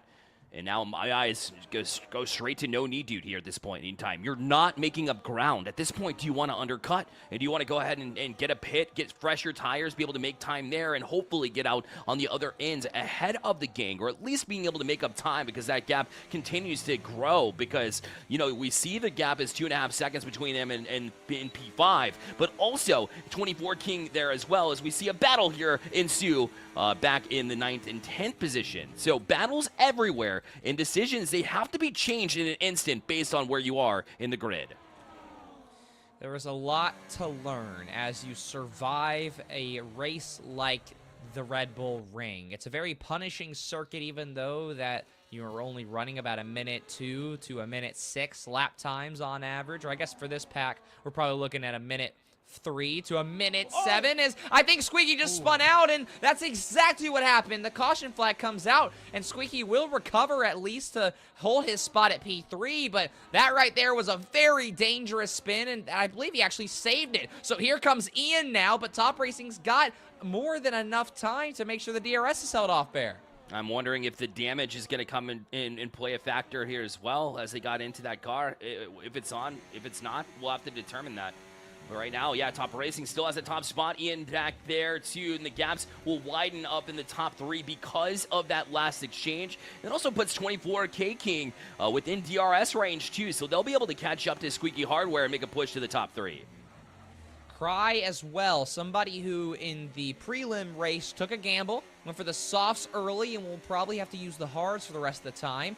He's gained a few places from where he started, but at the same time, he hasn't gained a lot overall. So when he goes to the hards, he's definitely going to have to make a decision to probably pit right about now, because I would imagine we'll see another early pit strategy coming out from Top Racing Ian and the entire leading crew. But, I mean, Lane, of all the players in this race to potentially bet on, do you think Top Racing will stay out a lap longer than the rest of the grid?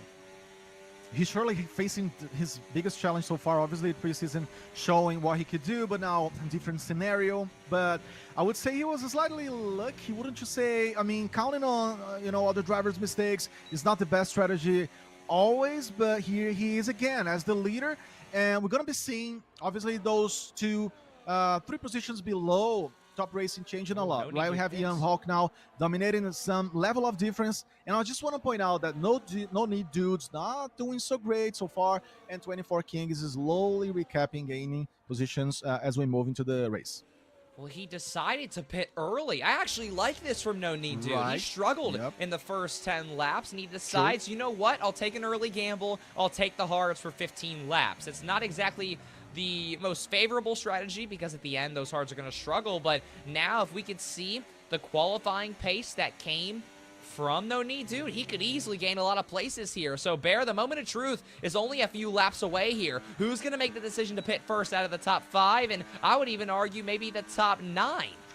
Yeah, you got to think Ian's in that picture as well, having that 3-second gap between you and the race lead currently as it stands with Top Racing. That's what was happening with No Need To, just finding out that you're not as fast as maybe you originally planned, and the best way to solve that is by maybe finding new tires. So I look for him. Also, James in that 2.5-second gap from 4th to 5th. Those are the players or racers that I'm looking at to maybe make that pit stop a little bit earlier than the rest of the field. That was a blue Williams car by the name of Jakai who spun out over on the gravel there, and so it's going to open up the door for Prime to come swinging through, and also Mao will be the first one in the top 10 to decide to pit early.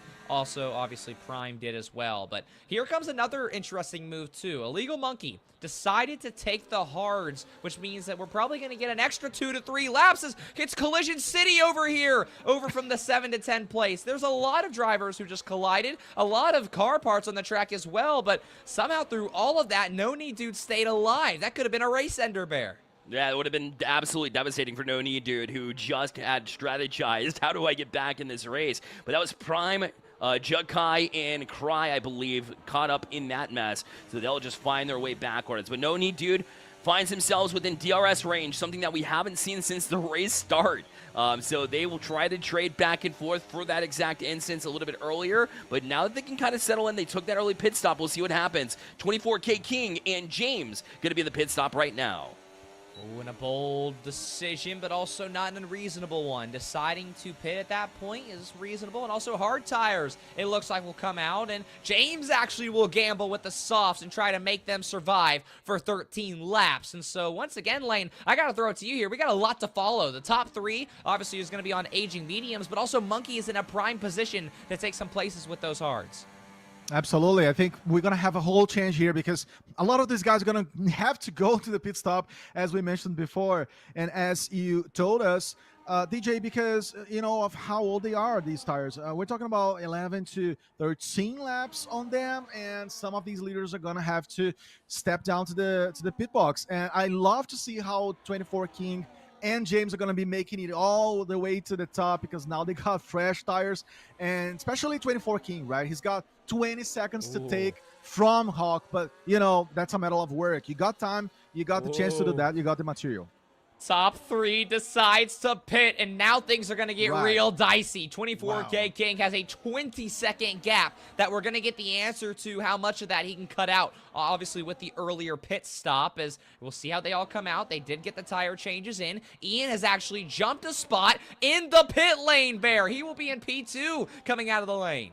Wow, that's a great move, and definitely one that you wanted to see. But now No Need Dude is going to be by their lonesome here, as they should be able to take over this after all pit stops are said and done. There's actually a Legal Monkey who decided to stay out here at the moment, so they'll be at the very tip top here too with the big gap happening. So yes, a lot of individuals on the pit lane for now. It's still Top Racing out there. Ian Hawk 1-2, as after that pit stop, continue to try to be in that race lead. Squeaky Hardware not far behind either. 24K King made an interesting decision to pit early, and I'm not going to say it hasn't paid off, because look where he is. He's now managed to jump Ian, who just lost 2 spots on that turn there. So now 24K is in a podium position, and Ian has a lot of room left on these cold hards to try and make it work. But Top Racing, potentially the smartest call of them all, pitted a lap early, and now Squeaky, 24K, and Ian all struggle on that lap. They lost 5 seconds of time, Bear. So Top Racing, his objectives are simple. Nurse the car around for about 10 more laps. Yeah, it's all you got to do. Just be in control, race very smart, and you've got this Top Racing. Again, that's why we say there's a difference between when we talk about qualifying and then getting into the race, because No Need Dude and 24K King, they were the 1-2, the highest qualifying in the first session. So now you see them in race time in P3 and P7 respectively, with plenty of gap behind them. No Need Dude within DRS range of Illegal Monkey, so they should be able to catch up a little bit of ground, but then there's 8 seconds between P6 and P5 when all is said and done. We talked about at the very beginning of this broadcast, as that's going to be a great move from Ian to send it down the inside, but we talked about the points and just how crazy the intervals are between first place all the way down to P5. There is a lot of points left on the table, and then after that it's a little closer, but these positions are very important. So James, this call has potentially season-defining value for him. I mean, obviously once we're done, we'll have to look back at moments like this and say, were they the right call, were they not? I'm not sure if James is planning to pit one more time, but he needs to make some moves, because Top Racing got a pit later than him, is on colder tires than him, is on overall worse gripping tires than him, and is beautifully gaining time on Squeaky Hardware as well. It was a 7-second gap earlier, and now Squeaky Hardware has lost time and has a penalty and has 24K right behind him. Yeah, a lot to keep track of. It's going to be a bit of a dance in the DRS realm between Squeaky and 24K to try to regain some of the space with the hard tires there, and just being able to hold on from Top Racing. Certainly the story there too, but James all over Ian Hawk here too. But we look at Mal, who is just 0.6 back here from Cry, looking to battle up to a top 10 position, or at least past that top 10 mark. Joseph 7 seconds behind, but right now, you see Squeaky Hardware again having to deal with that penalty a little bit later too. So Top Racing just sitting pretty here at this point in time.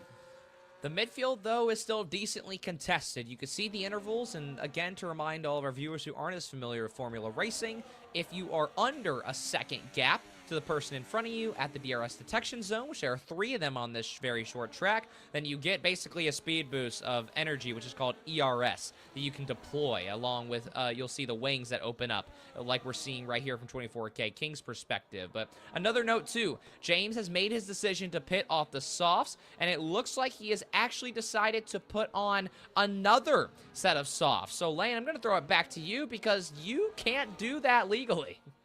Yeah, I mean, look at what is happening, right? He's going to try to go for the speed. I like that confidence. And James, he was so far so good, being very, very consistent at the top, now falling obviously below, but he's going to bet for that additional speed and those fresh tires.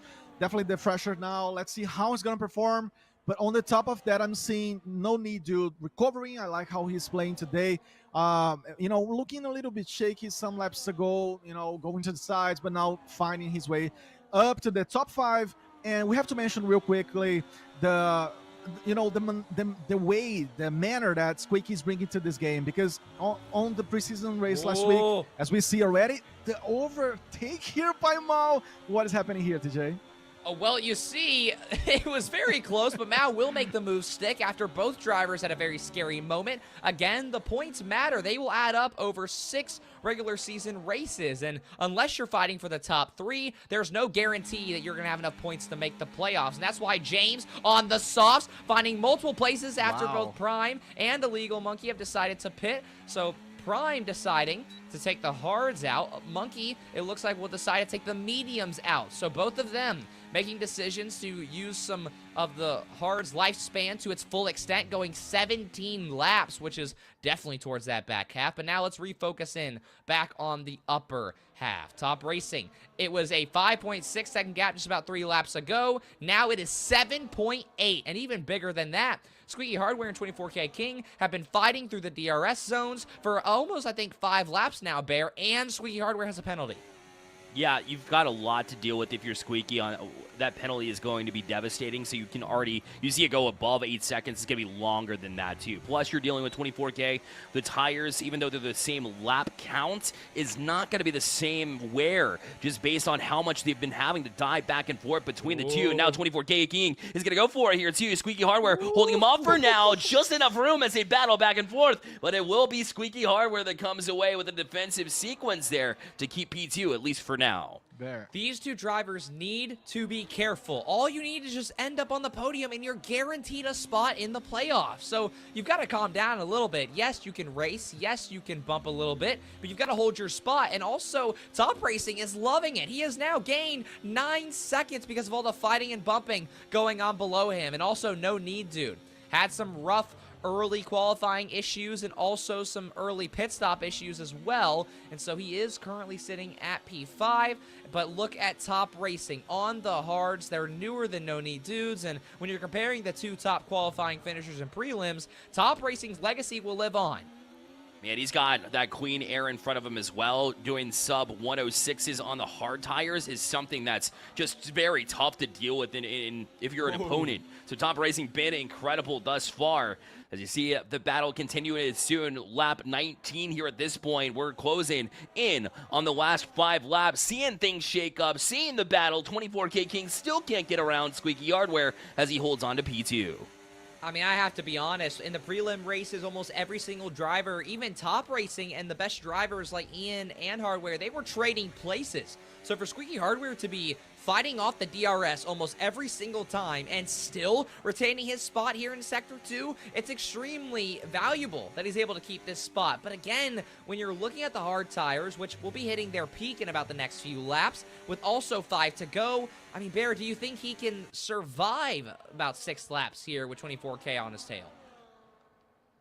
I don't really think that there's an opportunity where you have to worry about that point in time. You just got to kind of keep things going. Yes, it's going to be a battle. It's going to be constantly on your mind, but you got to figure out how to close the gap. And right now it still lingers at that 9 seconds. It hasn't opened up as much as we've seen in the past, but Squeaky Hardware is still just trying to discover. Yes, you have a lot to deal with 24 King, but the only plus side here is that you'll have DRS. At least one of you two will have DRS versus Top Racing, but it hasn't really seemed to matter much recently, has it?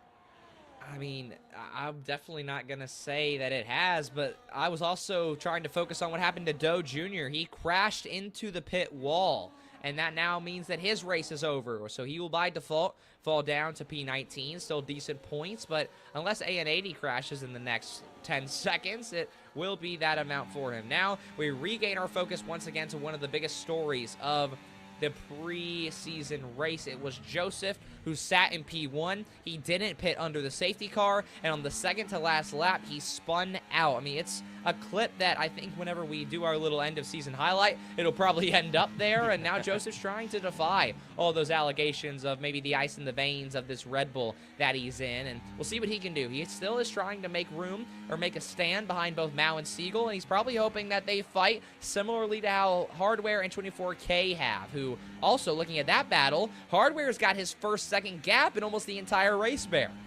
Yeah, finally being able to find a little bit of breathing room and space to work with, as now 24 King will fall out of that DRS zone, so that's something to eyeball too. But Joseph right back behind, fighting, reinforcing Siegel in this one. Both have the similar tires with the 7 laps on them, chasing down Mao, who has the 10 laps, so a couple of extra laps on it. James able to open up the gap a little bit too. The dive inside, oh, it's dangerous. Forced to use that inner side and the extra track in order to get away with what could have been devastating. Siegel, what a move! He goes outside, allows Joseph to take his inside, and then switches it at the last possible second. That is an incredible piece of art from that Red Bull driver. I mean, what in the world are we seeing here? Now Mao has to watch out because there's a lot of talent sitting on his tail. This is easily the most contested battle, unless 24K King is able to get the gap below a second. And looking at what I'm seeing, Lane, those tires are hitting their peak right about now. Absolutely, getting to their last portion. Oh no, Casillas just hitting. Oh, that was unfortunate, right? Well, I mean, I'm gonna let you finish your point, but yes, that was quite unfortunate. Yes, I was just going to point about the top three back again. Something I wanted to comment before, that beautiful battle between 24 King and Hardware, right? Reminding us of Leclerc versus Verstappen into Formula Real Racing. But yeah, I mean, it's a situation where, you know, Hardware, he's going to retain his spot. I think he's going to stay there. He's going to be tougher and finish in the end because he proved that before to us in the preseason. I'm looking forward to see that podium. It's going to be very spicy and very interesting as we reach the final zone of the race here. Top Racing is cruise controlling his way into what looks like the very first playoff clincher of this entire Formula STEM Esports Cup, but also the top two spots are in very decent contention, and now 24K King has nothing to worry about because Ian just picked up a 3-second time penalty. I'm guessing that would be off of potentially track violation. We'll have to figure that one out, but also Squeaky Hardware has a penalty, and Bear, I'm not sure if you remember, but I'm not sure how long this Hardware penalty is. I think it was a potential speeding violation in the pit lane, so I think it's maybe 5 seconds. So for 24K King, you just got to stay close.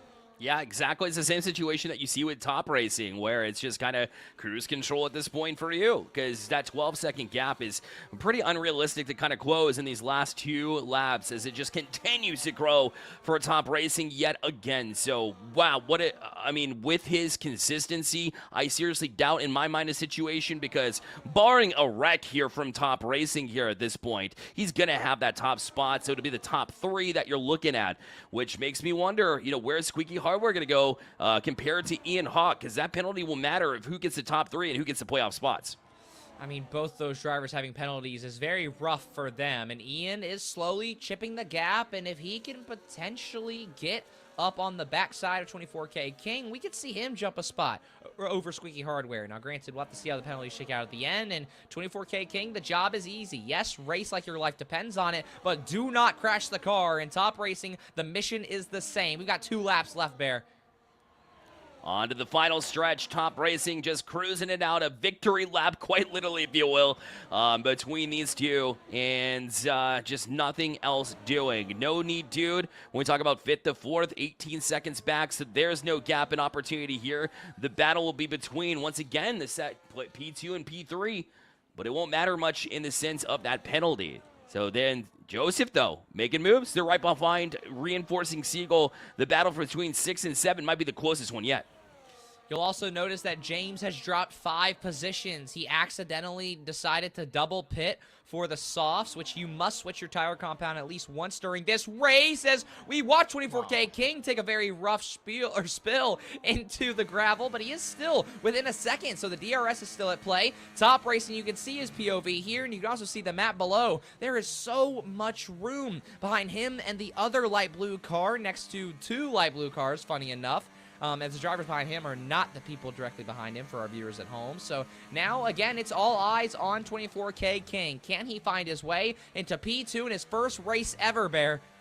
And just showing up in not only the qualifying races, preliminary heat race as well, but then showing it up when it matters most here too. Of course, the hard tires with 13 laps on them, it's a bit of a struggle for them, but they still should hold strong. It has been absolutely clinical through the first couple of weeks, through the preseason, and through the rest of it for Top Racing, as he looks to hold on to the lead, and surely will at this point in time. Squeaky Hardware with the penalty will probably drop back below the 24K King.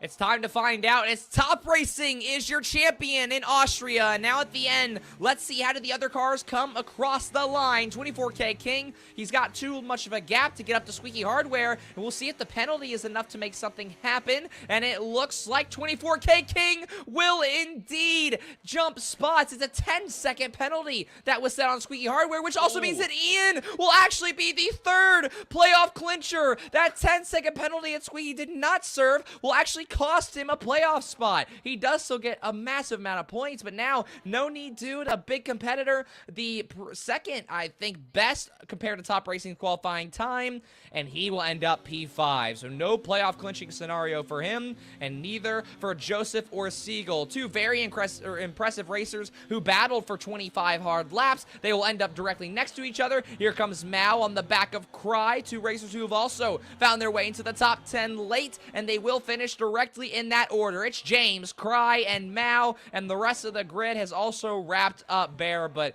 what a race. A lot of skill being shown and a lot of smarts as well. Yeah, 100%. It goes back to the decisions we saw made by Top Racing and that hard tire switch when you needed it to, just 15 laps ago, was able to really not only take the top spot, keep you there based on how much time you had in your head, the gaps that you were taking, and then was able to just kind of roll with it from there on out. But yes, the gap from 3 to 4, I called it out. I said, we don't know how big the penalties are. That 10-second one from Squeaky Hardware, very unfortunate for him, and Ian will take that every single time. Said, hey, I just got to keep racing until the end. Don't give up on it, and you got a playoff spot because of it here after the first little bit. So, again, Top Racing, 24K King, and Ian Huck, your top three, and we'll make it to the playoffs here today. What a race. They clinch a spot so early in the season as well, which means now it's just a matter of being consistent and improving your craft and then worrying about playoffs when the time comes. And Lane, we can see all the final race times here. A lot of gaps after P4, and also Top Racing a dominant performance. I mean, they truly, from the tire selection all the way to driving skill, Top Racing especially, he's the expert. Absolutely, the guy, right? He's a very consistent driver, and not only from the preseason to now, but yeah, he kind of set expectations for us all since the last week to now. But I'd love to point out, for Squeaky Hardware, unfortunately out of the podium, he was looking so solid for that position, right in the end of the day, but right at the end, especially taken out and away from that region and zone. So it's all about being consistent. I think he's gonna have to to do a lot. There's a lot of homework for all of them, but especially for Squeaky, who was looking so solid since the early laps. So it's not like he totally was out of consideration. Let's see how he's going to adjust for that. But I would love to point out also the whole profile of this track. I know obviously when it comes to the tires going from the medium to the hards, different scenario than we expected. All these factors coming into motion, the perfect calculation, right? From the top 3, top 4 last drivers here. Definitely making the math and seeing that, yeah, hard's going to help us in the end, and that's what happened.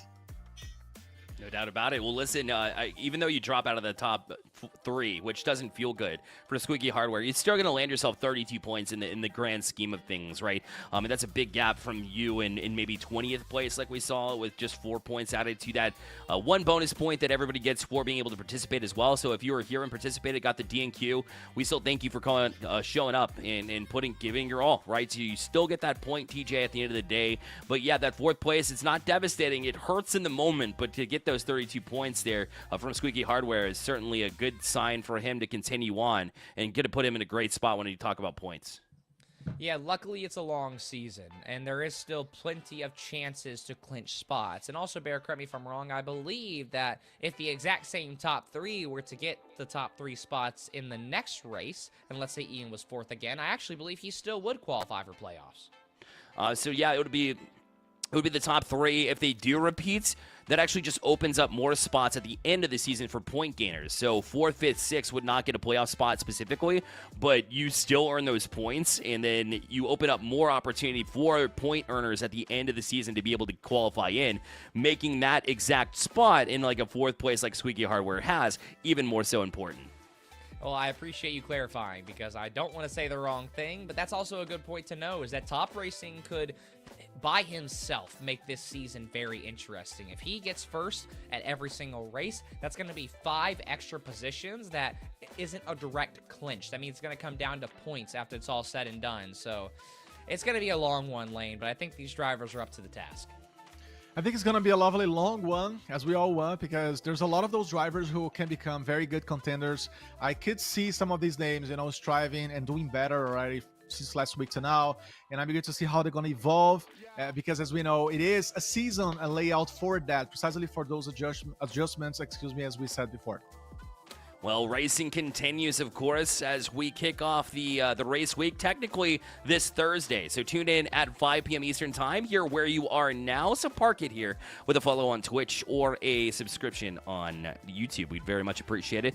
And tune in and learn from the best as Ryan Vargas will be back at it to teach you Monza as we continue on to the Italy side of things. Again, that test session kicking off 5 p.m. Eastern Time. And then race day from Monza as well will be happening exactly 1 week from today at our new time, kicking off at 6 p.m. Eastern Time. So don't miss it. Mark your calendars. And boys, your final thoughts. I'll start with Lane there on the far side. Amazing GP. I absolutely loved it. I love the surprise when it comes to the tires. I love all the changes in positions. I love to see the newcomers as well. And of course, the leaders since last week to now, the same guys that we could expect some consistency from, they showed up, they stepped up, and I'm so thrilled. I'm excited to see the rest of the season, how it's going to roll. TJ. There is more than 20 missing racers that did not show up today. So I'm all for the storylines that we've gotten to witness so far. But Top Racing, you are not clinching much else than a playoff spot thus far. I think there's a lot of competition that's left to actually show up and show out once we do head over to Italy and Monza, a track that probably has the same level of difficulty as the Red Bull Ring today. And I don't exactly have merch for that one as well. So I apologize for not coming prepared. But either way, what another great week. And I'm so excited for the other 5 races. Test session 5 p.m. Eastern Time on Thursday. Tuesday next week will be 6 p.m. Eastern Time for the race. And you can tune in tomorrow here on Stay Plugged In as well for Players League if you're into Madden too. Me and Monkey Man will be on the call there tomorrow. Excited to kick that off as well at 6 p.m. Eastern Time. So we will see you then. Take care, everybody. Good night.